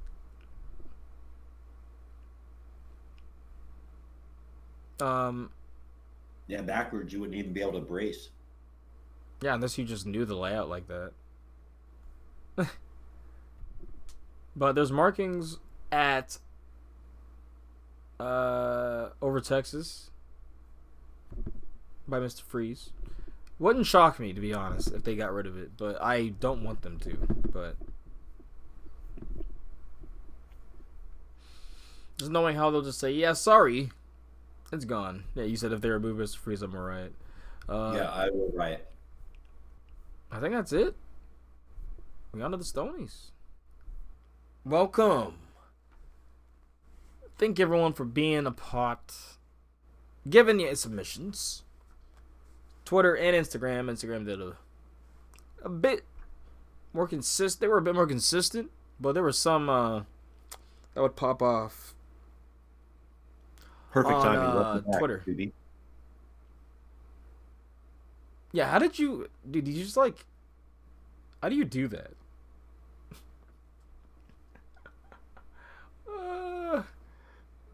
Anyways, no, Scoob just seems like he's a magical man. Is all I'm saying. I'll be. Right Anyways, we have gone and given you guys categories to go and vote on or nominate, so we can just talk about 2024 in whole. That's a whole other thing in itself. I don't know if we're gonna do a whole 2024 recap, but because it was a much lighter year in general. But it did turn up at the end. But we got the Stonies. Basically, everyone putting in their thoughts, putting everything. And you two have your own thoughts on what these categories should be as well. Reminisce on that. This is so unofficial and so BS. I'm really hoping that some of these BS ones kind of win. I'm not going to lie. Cheetah Hunt to throw me off. Okay, not that one. Please.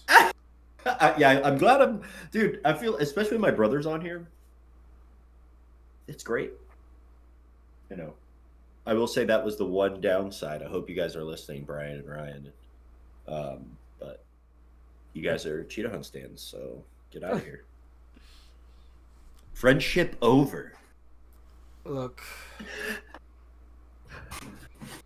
Literally some of the best people I know.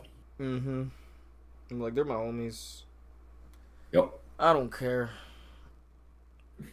I just won't ride Cheetah Hunt. Honestly, I think we should start standing firm on our beliefs. That literally could have been 2 more Montu laps, because I don't remember the last Montu lap. Imagine if me and you were like, nah, we're just going to chill, and we just marathon the back of that shit. Yeah, but I promised the ride. I had to do it for the homies. Which homies? Chris and Nessa, bro.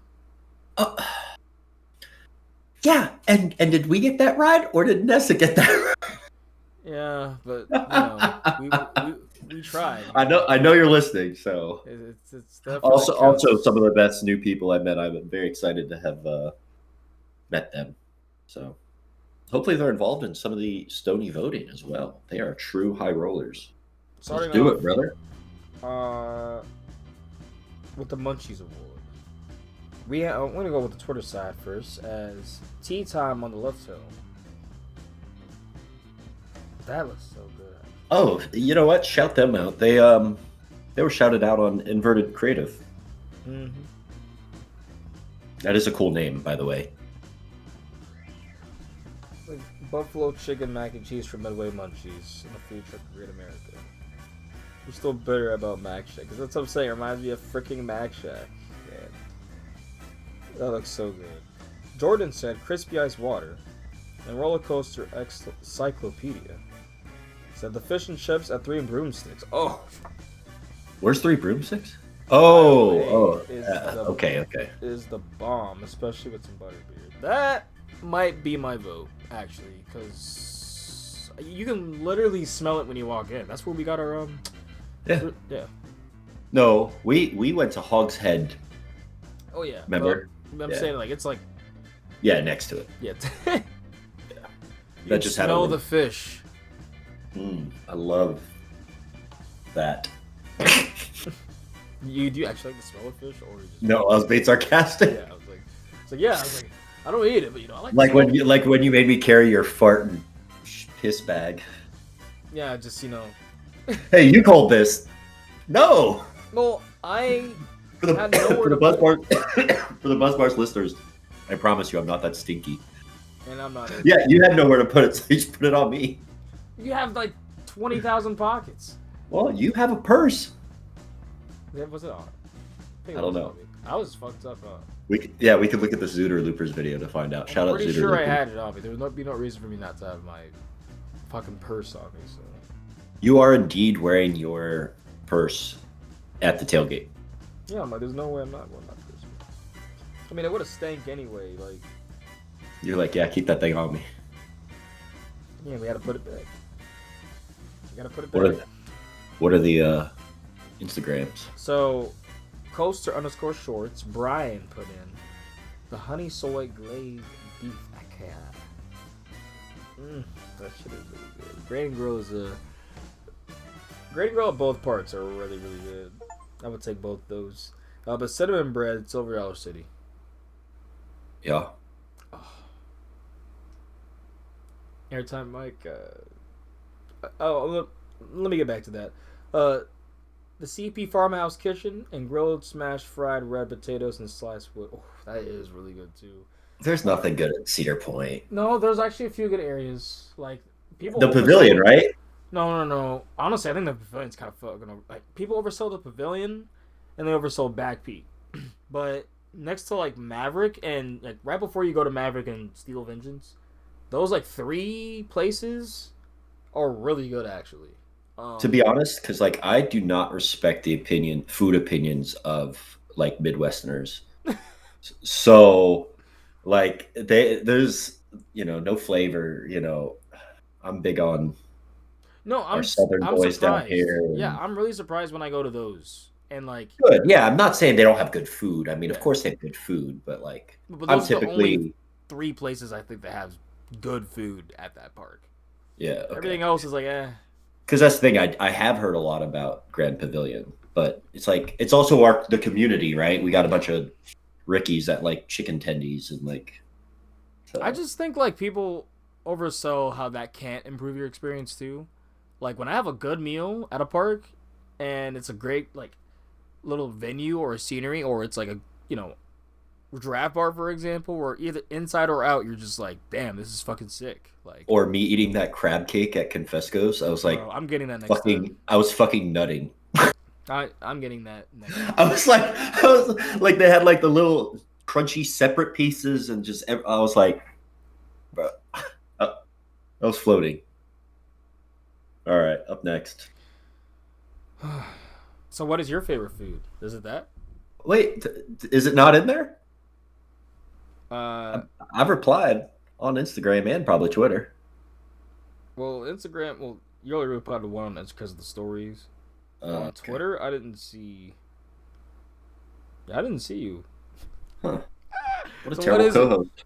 What a fucking terrible co-host. I mean, to be honest, like I would assume you're gonna say them on the cast. So.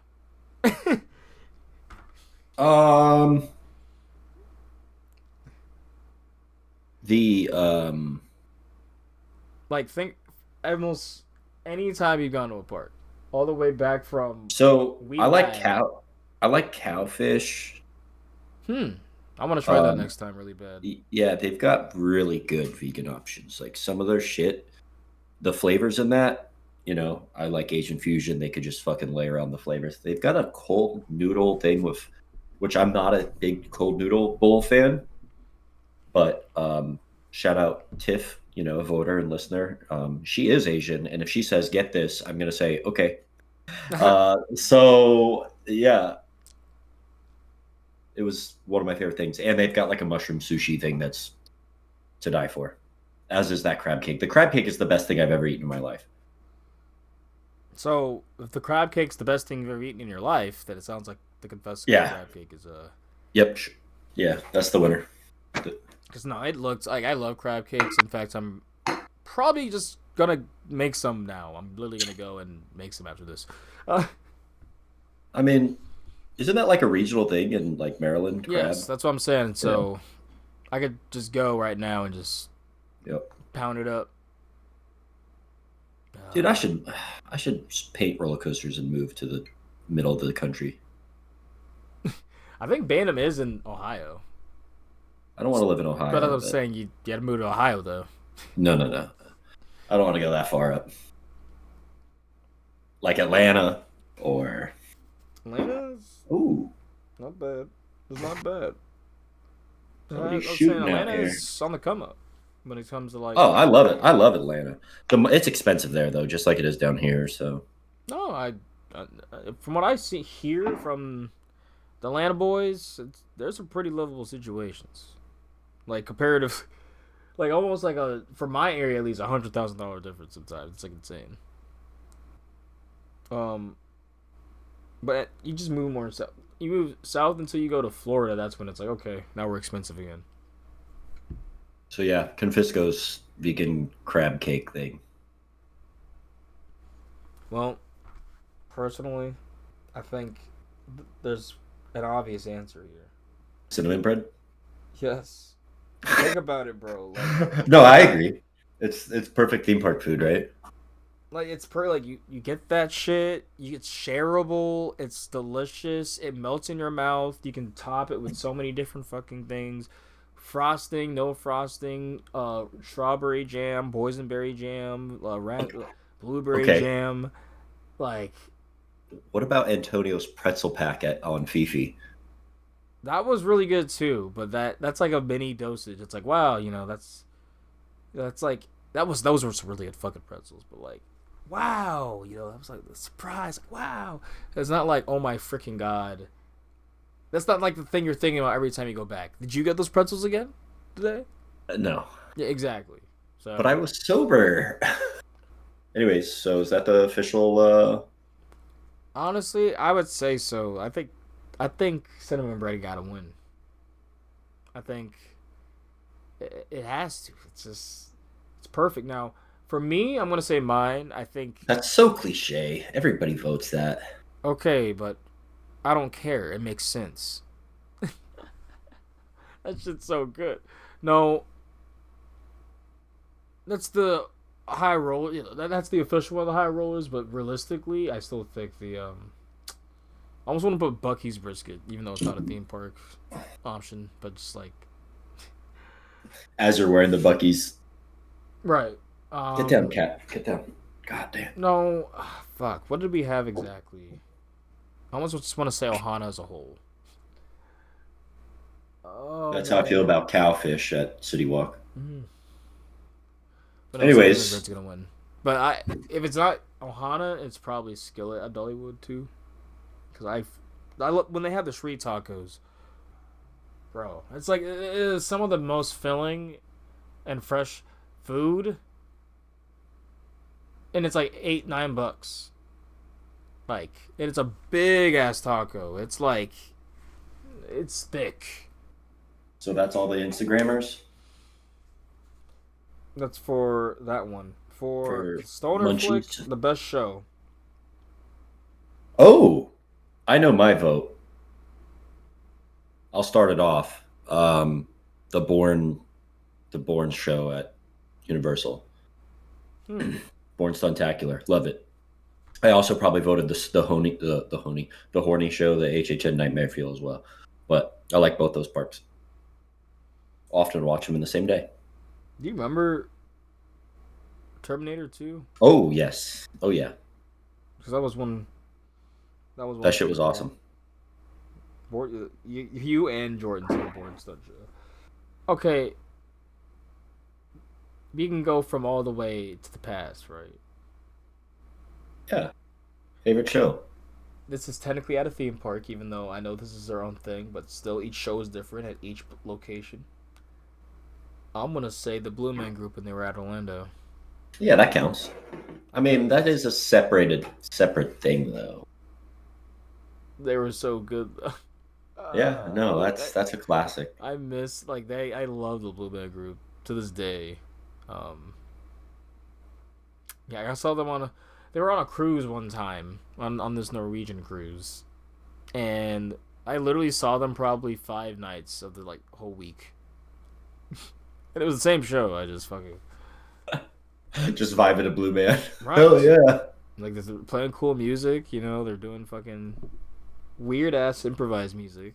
I love it. The KI drone show from Tea Time on the Lift Hill in 2022. That was a cool one too. Whenever I do see drone shows, those are very very. Where was that? At Kings Island. They had a drone show. I saw it this year too. When I went, it was actually a last ride of the night on Mystic. One of the last rides. Your last ride. No. Hopefully it's not my last ride. No. I'm riding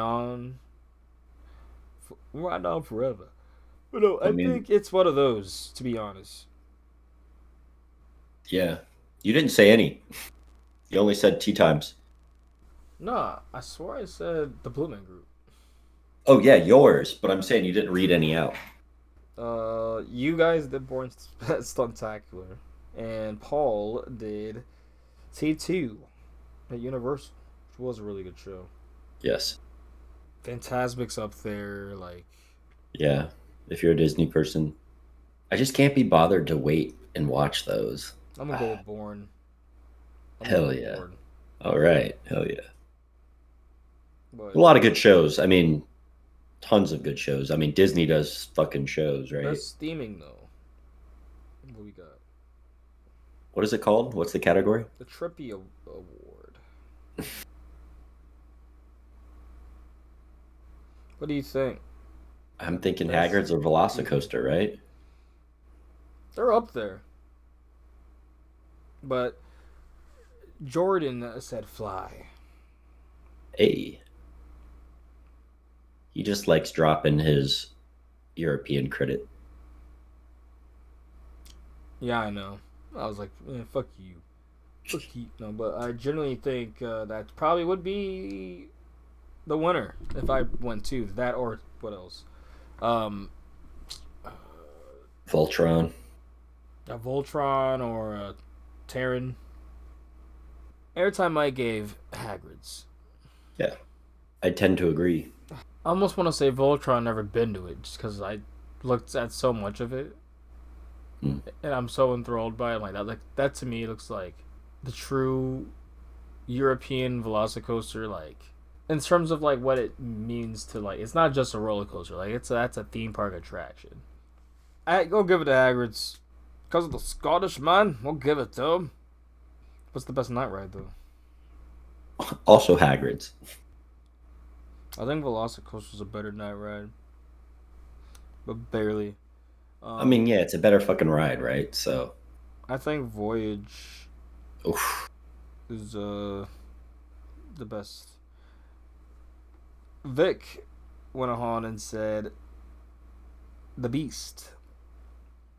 I probably said The Beast. Brian also said The Beast. Coaster shirts.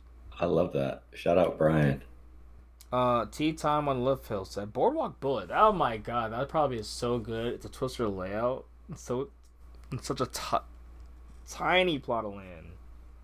I know my brother says Mystic. Yeah, Mystic Timbers. Paul said The Beast. So there's a lot for The Beast here. And Biff said Twisted Timbers. That's a pretty good one. I don't know if you've rode that tonight, but I think so. I imagine. I mean, it's an elite ride, right? Phantom's Revenge is an elite night ride. Holy shit. Ooh, that sounds fun. You just drop into a fucking trench of, there's a pit of darkness. Oh, shit's crazy. I like its smaller, lesser sister over at Dorney, too. The terrain helps it out, so it's not fair. They did a really good job with the terrain. That a-hole from New York. Oh, got to see you on the Twitter side, man. Nitro. Hell yeah. And honestly, like, you might have picked the best time to clearly ride the ride because, like, in my opinion, with this setting, yeah, it's clearly the best at night. What a good ride. Negative Power said Magnum. That's really a good fucking night. good one.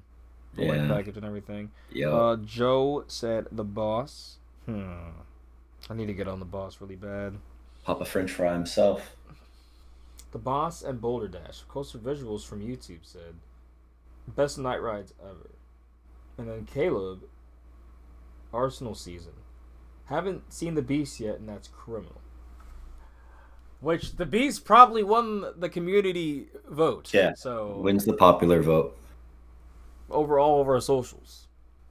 Just all right, community wins for The Beast. I agree. I mean, I haven't been on the Voyage, so I know Voyage is a better night ride, right? But my vote also goes to The Beast. You know how there's the heavyweight champion and there's the WWE champion. Yeah, that's how I feel about these words. It's like it won the heavyweight. Wes like, oh, thanks. Wes just goes, hey guys, thanks for voting. You don't win.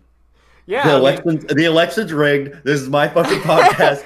This is what fucking wins. Fuck The Beast. I mean, 2 parts did that: Busch Gardens, Williamsburg, and Six Flags Over Georgia. So I'm just following, what I'm just kidding. I know The Beast, funny.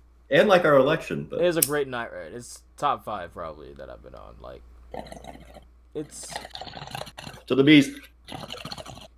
Yeah, it's really, really freaking good. Like, you get on at a time where it's like a new moon.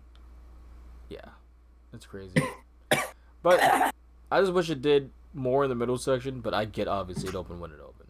What do you mean, man? It tilts downhill. Yeah, but they trim it to shit now. So I was like, get trimmed 4 times throughout the whole process. Congratulations to The Beast. You see what I'm saying? These rats can win. These older rats can win. The vibe check. It's the best park atmosphere. Ooh. I'm gonna say Universal Orlando. You know what you did say on Twitter? What? Dorney Park. Yeah, which I'm gonna throw it out there. I'm gonna throw it back out there. Fucking Dorney Park, baby. I've had great times at Dorney. But that park's mid. But that's okay that it's mid. It's okay. Enjoy. No, what about that park's mid? It's got a great layout, great lineup. They invest in their guests. Lineup. It's a great lineup. Okay. Steel Force number 1. I look at. Hear me out. Demon Drop number 2. I look at the Talon number 3. Yeah, I look at this is a kind of a shitty analogy, but it's the best way to describe it. I look at them like the Commanders. Steel Force is Jaden Daniels. He's clearly the MVP. The reason you go there, Well, some people. Terry McLaurin is it's debatable. For me, it's like Demon Drop or maybe Talon. Talon. Then you look at the rest of our lineup. But that's the thing. It still has a big and full round lineup. And then the atmosphere to me is it feels a bit too big for that classic feel, but it still has that classic feel. It's weird. I don't know, but I it. But they do events well, which is huge into the environment and the vibe, right? So their haunt was amazing. They literally had people. They literally had people from Knott's Berry doing their Iron Man. Yeah, Ghost of the Machine. Yeah, thank you. I do not remember that haunt. Fun fact. Bro, that sucks. That is one of the best mazes in the East Coast, to be honest. Well, bro, I don't remember anything but the Demon Drop, which was the last 2 rides of the night. Yeah, so I'm gonna say Dorney. The light package by Thunderhawk at night is beautiful with the giant Steel Force slapping guest ass in the background back there. I love that area. And Jordan said Fantasia Land. Well, I've been to Europe. Okay, but like truly though. Honestly, all the European parks have the best vibe. Yeah. K Moyer said Phoenix. Excuse me, not Phoenix. Knobles. I was just looking at Phoenix, so I'm just like, I zoomed in on the picture, like, oh my god, Phoenix. But it was like an overhead shot of the park. And yeah, I honestly, Knobles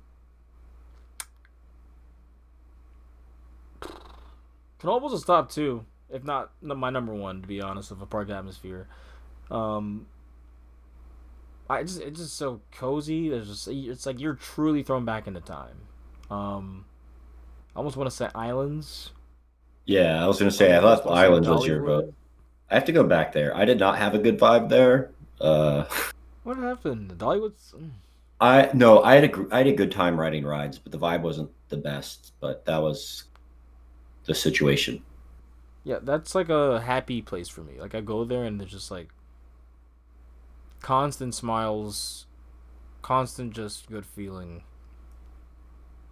The character interactions there are absolutely incredible. No, I might have to go with Dollywood, bro. Now, Dollywood, okay. Islands is Megatron. Donkey's not in Orlando, or did they bring him back to Orlando? Yeah, he's in Universal. Where? Like by Transformers. Oh, unless that's Minion shit now. I don't know. Let me ask. Let me look it up. Oh man. Donkey still at Universal Orlando? Because I swear they got rid of him, and there was a whole thing I did on the news like a year or so ago. Yes, Donkey is still at Universal Orlando.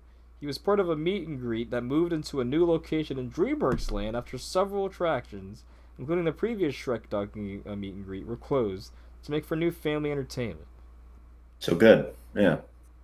Oh, Donkey. So they brought him back, okay? Because like literally, I love that. Their characters are some of the best in Islands too. That's why I was bringing that up. So, so you thinking Islands? I like Universal more than Islands, the vibe wise. Wait, like studio side? Mm-hmm. Right now, studio side? Are you talking about like a certain time? Dude, so here's the thing. I've talked about it multiple times. The Harry Potter area is so much better. So I like popping out of there and hopping into London area. Just like the night vibe with the lagoon there, like the big lake, like you're so close to it the whole time.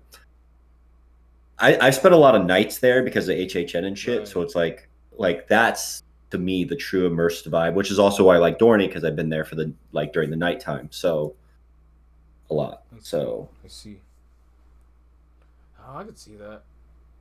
Yeah. So like I'm thinking HHN, like I'm thinking primo time. So like just having a drink, walking around that park. They got the best drinks. If you're a beer person, that Harry Potter's got the best beer. Is it really?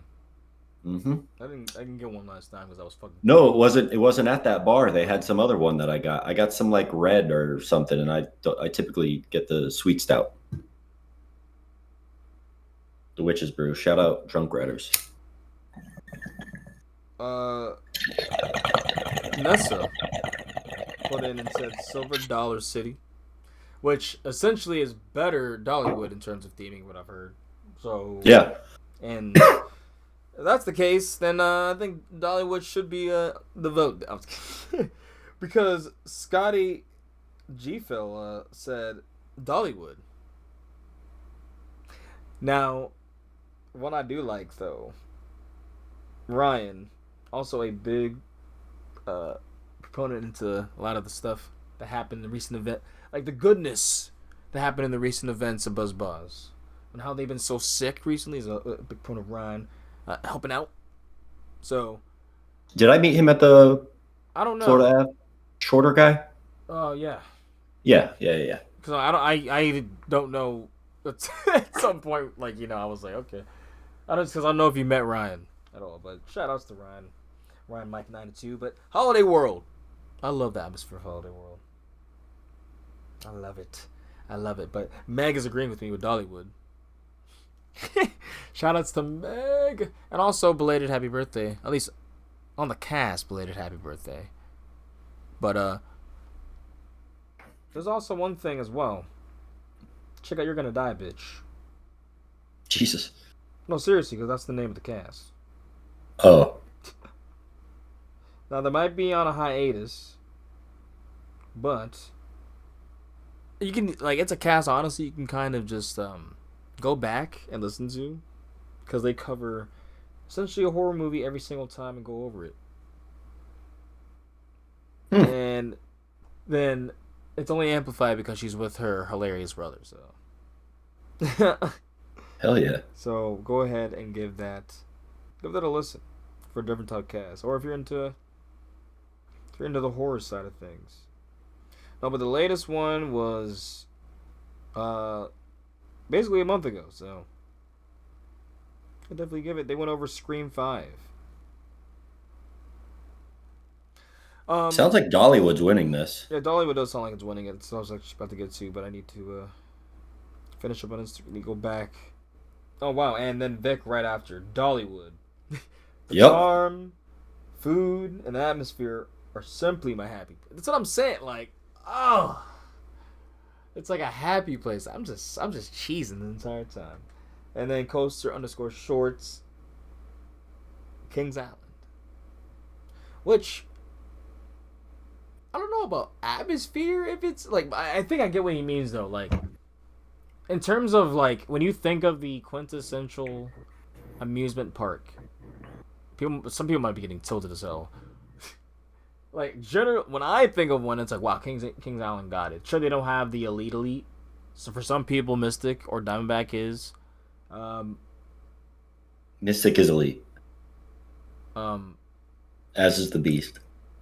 Beast is not elite. I'm sorry. It's elite. Good, but yeah, that's how really all I can get to that right. I'm sorry. But Mystic, just missing a bit, a bit of punch. I get that's why a lot of people can ride it, right? It's it doesn't destroy you like other Woodies, but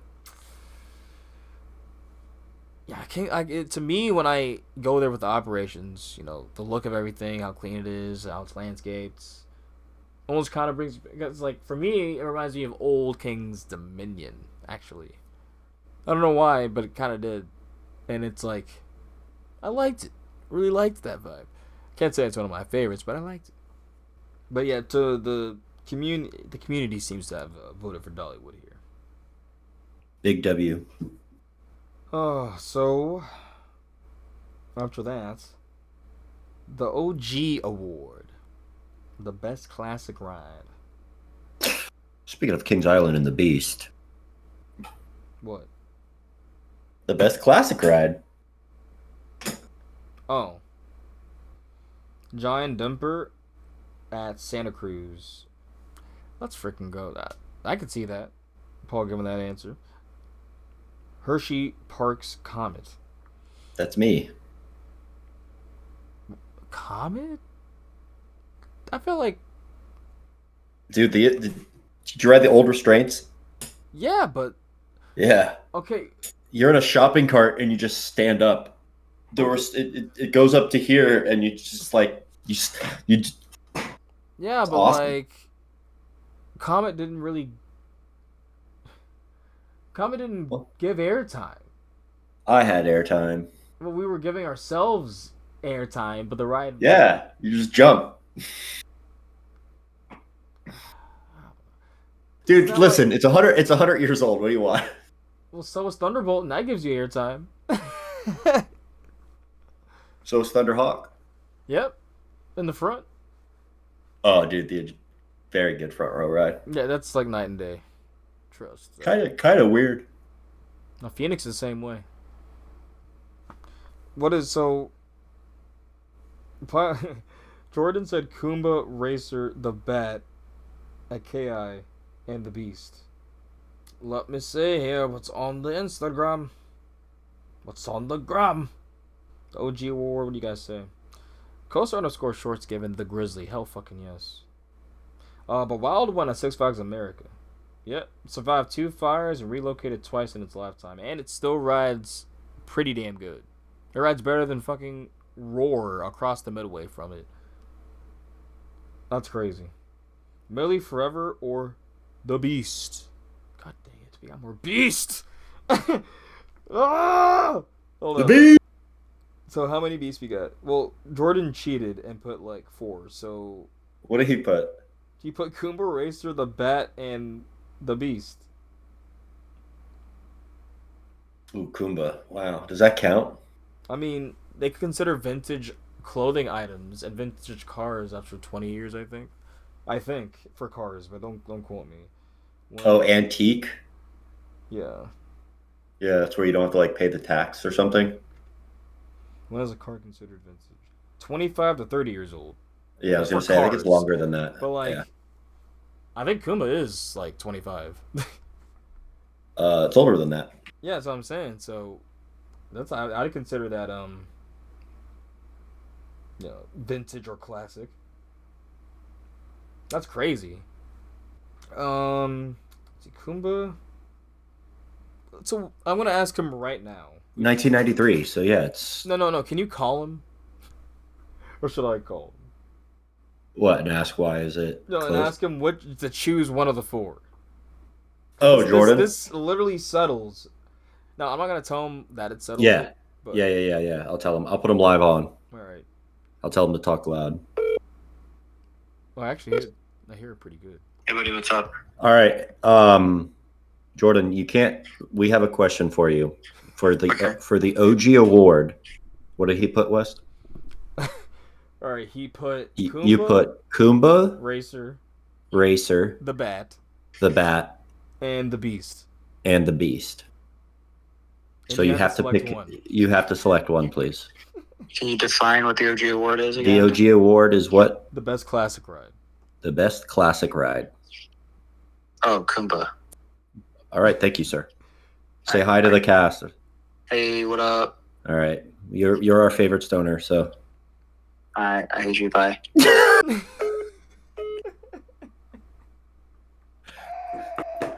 All right, so Kumba is his vote. Which shout out, hell yeah. Yeah, I swear, if I told him that the Beast was on the line like that, I mean, I think it still wins actually. So. Oh, okay. Well, let me see. Race, because only one person put Racer, and he put Racer technically too, but he chose Kumba at the end of it. So I saw Millie, and then I think Meg also said Beast. But I'm not gonna. All right, Meg. Call up Meg real quick. All right. Wild One, Grizzly, Millie. I guess Beast can win too, because I didn't see Millennium on the other one. Common Beast W. The Beast wins 2 awards. Common Beast W. Let's go! OG and Night, right? Yeah, buddy. So I'm saying, I'm just like, come on, guys. Come on, guys. Let me hold on for the Beast real quick. Man's getting stony. Double Deuce Award. I think people were a bit confused with that one because of the naming. Because there was like no answers for that one besides like Jordan. Well, what did he put? He says probably Voltron. That's fitting. Which it does do a lot. Yeah, that sounds pretty innovative, to be honest. Hagrid's I would still put up there because there's all the moving parts still, but it's like there's a lot of moving parts in fucking Voltron. I don't know. I want to give Voltron an award, so I'm just gonna give it that. Go. All right, I would say the argument of you have to have been on it. Yeah, I normally agree, but I'm trying to think what's. Let me look at my Voltron wins enough real awards, dude. Hagrid's is sitting very comfortably at 25 at mine. I just rechecked because I was going to move it up, and then I was like, nope, sorry, I love all those other rides too. Yeah. With Guardians at 18 for me. I actually think I could only move Hagrid's up to like maybe just like outside the top 60. Oh, wow. Because like I love it so much, but there's just so many good rides. It's like I don't know. Maybe I'm looking at him. I'm like, maybe I can't put it higher. I'm thinking about the fun factor. Anyways, yeah, unique. Let me look at my rankings here. Best innovation. Best innovation. Yeah, I'm just gonna give it to Hagrid's or Voltron. But Hagrid's have been on, so Hagrid's, you win. Fuck you, Jordan. You haven't been on. You haven't been on. You haven't been on Voltron. Surprised you didn't say Fly, to be honest, which is also a good choice. The Mids Award. This one got a lot of traction on the Twitterverse because obviously people like being critical, which is fine, to be honest. I think it's funny. But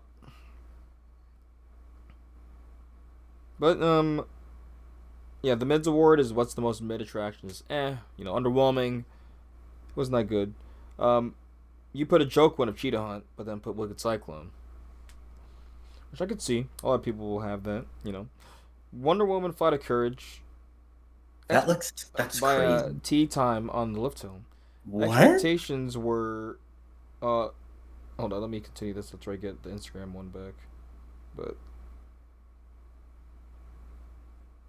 don't you have Twitter on your computer?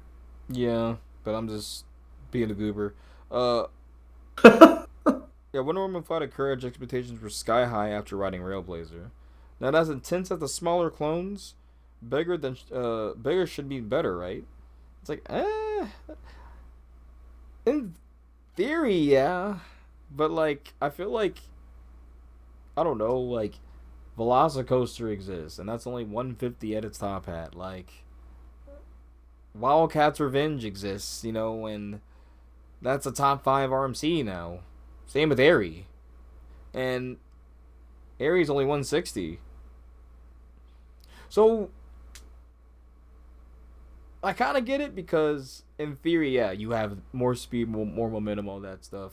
You can make these more forceful, crazier elements. But what was the but yeah, I agree with Wonder Woman Flight of Courage 100%. That ride is probably, it's easily my least favorite RMC. Like, ooh. And it feels like you're in a shopping cart, literally, just shuffling the entire time. And really, you wouldn't notice it that bad, but you're in this weird straddle kind of seating. So, the Voyage. Oh, I didn't like it, but I meant. What? Yeah, it's Paul. Oh, okay. Yeah, he's a big Voyage hater. Okay. Well, not hater, but. Like, it's not top 10 worthy for him. More like maybe top 30 for him. Which for me, I'm like looking at my Voyage poster right now. It's like, yeah, that's if there were any coaster that I could keep when I like in the afterlife, and I can only keep one, it's Voyage. But Jordan goes Wicked Cyclone, Goliath at 6. Wicked Cyclone and Goliath at 6 Flags Over Georgia. So now you need to call him again. I was kidding. I will if it's a tie, but I know George gets a lot of love. So Boulder Dash, super fun, but not a top 5 CCI. At least not for me.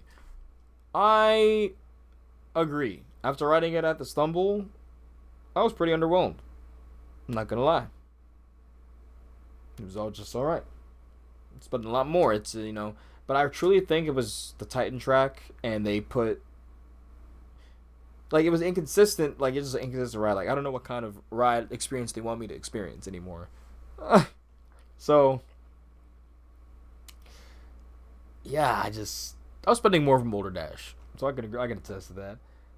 2024 Sky Rush. It has a few amazing elements, but what the fuck is the ride layout? Time Traveler. Okay, first drop in the back is good, but what the fuck is the rest? And Candemonium, to an extent. Also, Joe put in Boulder Dash, but I didn't say that before. And K-Bob Tech is doing this one with 2024 Sky Rush being underwhelming and Time Traveler being underwhelming. And Candemonium, to an extent, low hopes, and it was worse than expected. Well, he's actually a B&M hyper hater, so he calls them family rides. That's a really good gimmick. I like that. I hate that. But Family ride with a fucking clamshell is awesome. Sky Rush was amazing. Now it's just very good. So I can agree with that one. Have not been on Time Traveler yet, and Candemonium is just half a hyper, so. Nick Loam said Twisted Colossus. Only got one ride, sadly. I think the second chain lift was longer than both halves combined. Maybe it was particularly slow that day. Either way, both halves felt pretty similar. Still a great ride. I just preferred like 4 other coaches in the park. Fair. I feel like that's a good assessment if you get a bad twisted ride, right? Like, we got 2 that night, and I was blown away. I was like, what the fuck? Because I went in thinking it was going to be mid as hell, to be honest. Mm-hmm. Good. I mean, if you go with low expectations and then it's good, it's like, great. So I was so shocked how good I was. I need to give it a reride because I'm in the same camp of one lapper on it, so I was having a very Six Flags day with the operations. Wild Train at hold on, where the fuck is that again? Isn't that weird PAX coaster or some shit? Wild Train Fan. Yeah, that's the PAX operated ride, right? Yeah. He said that's mid? Yeah. What? Maybe it was too fucking janky. I mean, have you seen that fucking thing? Did he say anything about that? No, I really wish I lied. He just dropped that name and left it at that. Yeah, because like I would have tried to elaborate or like ask more about these, but it would be like I get home at the end of the day so tired and just be like, all right, let me look at the fucking results. And then, yeah. But next time, I will definitely try to literally just still ask to be like... Because I definitely am curious about that now, too. Be like, hey, we'll read it out. Granted that, like... I did learn about it, like, a few weeks ago, and I was like, I'm so upset that it's closed now. Like, forever, because... Yeah. That shit looks like fucking bonkers. Like... It looks like it would... Yeah. Leave it loose on that shit, you come out. Whoop! Whoops, I'm dead. I guess also... I know why I'm not using Twitter like this. I don't want to sign in right now onto my laptop. The last award. The last big shebang. Yo, how does it feel to have done about 5 hours? Like 6.5, no. 7.5 hours of casting. Oh, this week? Pretty good. It's actually the only good thing going on. And in season 2 with all this content. Because we're ending it with the best coaster award right now. What's the best coaster? That's the last vote? Yep, best coaster award. What did you title it? Best coaster award. You didn't give it a clever Stony name? It is what it is. It is what it is. No, seriously, bro. I can't think of how do you come up with a clever name for best coaster? Yeah, like the Pineapple Express, something like that. I don't know. Well, that's like claiming a best strain or something. Well, yeah, at least it relates to the movie, like. Okay, I'm gonna vote. I know what I said because it's the best machine ever made. What are you gonna say? I-305, dude. Well, Tiff on Instagram. Tiff for Tat. El Toro. That's what you gonna do? What you gonna do? I-305. I-305 for you. Or Pantherian? Yeah, whatever. Ryan Mike again. Best new coaster to me. I mean, that's what matters, right? It freaking matters. Time Traveler. Can I just get teleported to that ride and just have someone operate it for 10 laps? Thanks. You're Time Traveler over Voyage? Well, no, I don't. But I would love to ride that ride, is what I'm saying. Oh, okay. Oh, yeah, me too. That's my number one state's bucket list. Airtime Mike, The Voyage. No explanation needed. Yes. That's why whenever... It's one of those coasters to me. Whenever I hear anyone have yeah, it was just alright, or yeah, I'm just honestly, I love it so much I don't even care about your opinion. It's... I literally let it go. I will argue about any other coaster, or I will argue them about Battle of the Mid with two most average coasters ever. Right then, if someone will say Voyage, just be okay. Cause I just don't care. I'm you're one less person in line for me to ride a masterpiece. Yep. You could have told me Michelangelo made that, and I would not be surprised. He actually made I-305. The other work of art. Nessa. Shout out Nessa. Infuriated Plum put on a Velocicoaster, which agreed. I mean, I already accepted that before because it was in my top 5, but after this last rides, I just need that whole segment of Jurassic Park in my backyard.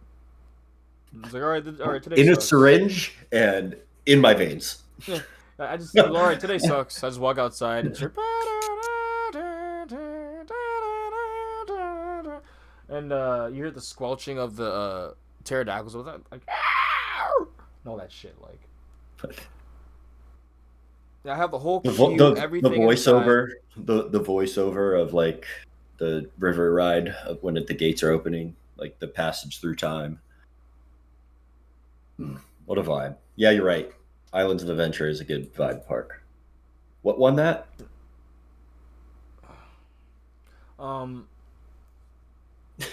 Wait. Oh, no one won that yet. But that was just the votes for we had so far. T. Tom and Love Fell on Twitter. New for 2024. Easily top 302. Lucky you. Lucky you. I don't know if it's you too, but if in case, lucky you too. New for 2024 that wasn't built in 2003. And isn't standing but not operating. Phoenix Rising. And then new credit, Mako. And you said 305. I kind of just want to do it for Dale for technically it's in season to call it 305 still. Until it changed. But we have all different answers. I knew this was going to be the most divisive one.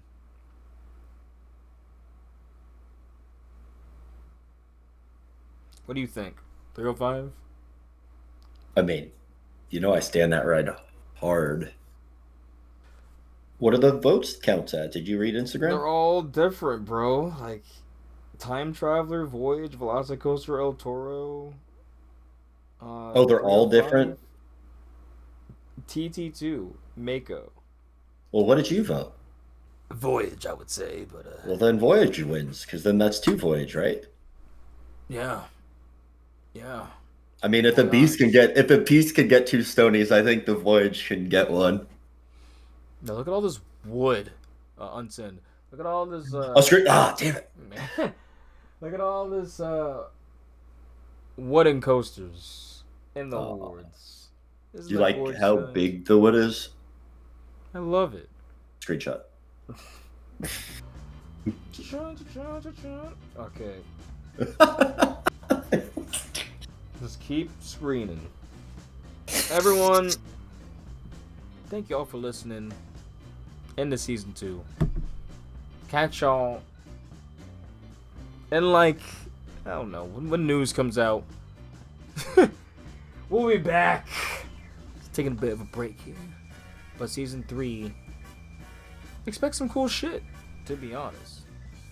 If you enjoy and are wanting to hear more of this stuff, I mean, season 2 we have all the craziness. We go through all the silliness, the sadness, the breakdown of the merge, the trip reports of the year. Go through all that. So go check out season 2, and even season 1 if you want to hear the really dry beginnings. That's all I can say. It was it's not like the news or anything was dry. Just we were dry. Popeye's biscuit dry. So no, I'm really happy to see where the cast has been now, having people come on. It's been a blast. I feel like a lot of the community is just becoming a part in a subtle way, and I really appreciate that. So make sure to follow at the High Rollers DMV on Instagram, at the High Rollers C on Twitter. Follow Tyler at Brothers Back Row on Twitter and on Instagram at Brothers of Back Row. And follow me at West Towers Coasters on Instagram and on Twitter at West Tower C. And then did I say the main for Twitter? I think High Rollers at High Rollers C. I don't know. Everyone listening knows it. Yeah, I'm just gonna be stuck on an infinite loop. Just saying our socials. Shout outs to Scoob for jumping on in too. So go ahead and follow the YouTube at Ghoster Coasters, Twitter at Scooby Coasters, and Instagram is also Ghoster Coasters, where they have the long form content of the Top Thrill documentary is still one of the best ones out there. It shows a little bit of stuff of New Orleans, and obviously kind of like a timeline of updates of everything with Top Thrill as well. So anyone go to some high stuff too, hence the Ghoster Coasters. Halloween is love there, so give them a look. Mainly on the rise. If I was gonna do I guess a little small one I would do is shout out to the content creators grinding, making out some good shit this year, because I feel like there's actually quite a bit, like people like Zoodle Loopers, Park Visions, Scoob. Like, it's been refreshing, especially with Ryan the Ride Mechanic on the block now, and all these new podcasts coming out like Side Friction.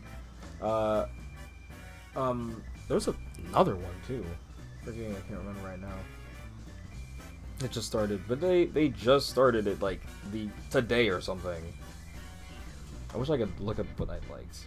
But I don't know if it's gonna be how official it is. But I think it's one like Kelly is starting. Oh, are they doing the holiday spinoff, the spooky spinoff thing? Yeah, I think where they're just talking about events and stuff. Oh, okay, yeah. I was chatting to her at Florida Ave about it. I was like, dude, I love the holiday episodes. Yeah, same. So, I mean, I just love the industry. I love parks.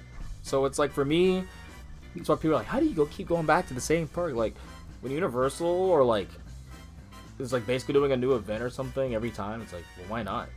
You get different stuff. Like, the Grinch is not always there, like, type of shit.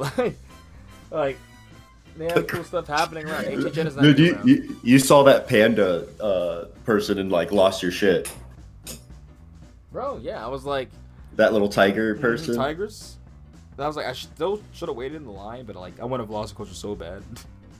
I probably could have just like meandered my way over, and you could have just joined me in the normal queue. So like, okay, but I'm kind of surprised she was even there, because isn't the DreamWorks rain Land, like, I feel like DreamWorks Land is where she should have been. Oh yeah, true. Because like Julian's normally there. Mm-hmm. He'll sometimes have someone else, but normally it's Julian.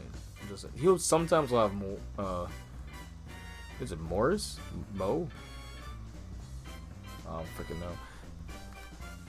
Shout out to the community. Never know who'd be in this hobby, y'all. Take care. Stonies 2025. Let's read out our winners. I need to look at all of them again. Let's read out the winners, though. We got...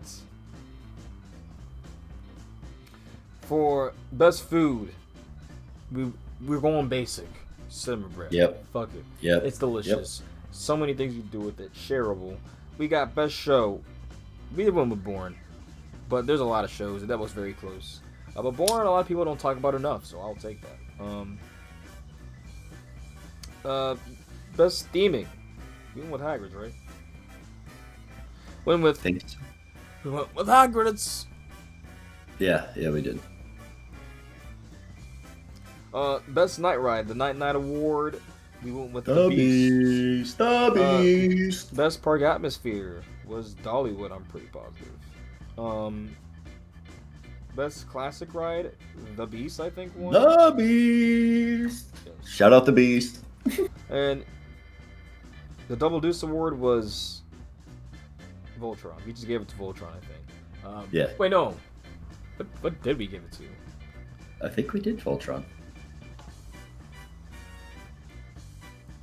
Yeah, but he said I had to ride it, so... Was it Hagrid's then? I guess it's Hagrid's. I just want to ride Voltron. Mids Award... What won that, actually? I don't think we ever completed that. Oh, we also... I'm a dummy. Roller Coaster Encyclopedia also said... El Toro, because despite the epic layout, it's aged like milk, and Apocalypse, because I genuinely thought it would be a top 5 at the park for me, and it ended up running worse than everything but Gold Rush. I thought Apocalypse was boring as fuck too. No, Apocalypse is really boring. Yeah, that was kind of nuts. I mean, El Toro, get the fuck out of here with that opinion, but...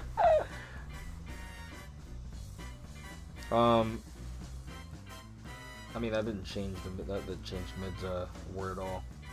But what did we... Fuck.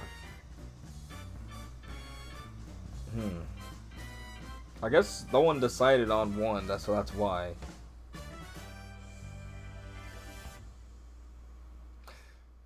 Twisted Cyclone?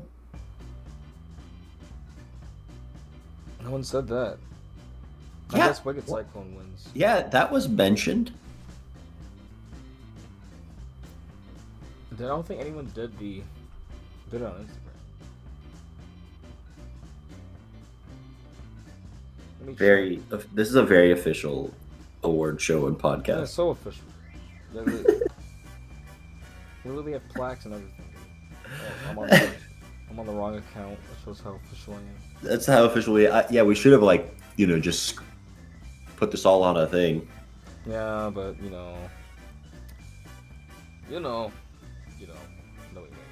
no, Instagram didn't say anything, so it doesn't matter. I guess that's Wicked Cyclone. That's sad. Wicked Cyclone's pretty good. Yeah. Again, I think I had a bad day. It was just one day. I mean, I did give it a lot of laps. Easily one of the smoothest rides I've ever been on, but it was like running like a snail. Well, I'll take the best award, and that's the best coaster.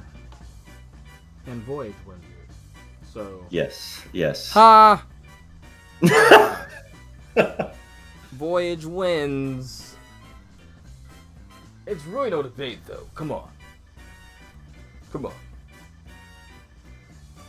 No. That's funny. Ha. For real now this time. Follow at the High Rollers DMV, Instagram, Twitter, High Rollers C. Tyler, Brothers on the Back Row on Instagram. Twitter, Brothers Back Row.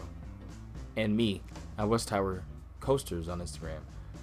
And Twitter, at West Tower C. He's on the loop. Yeah, I'm on the loop now.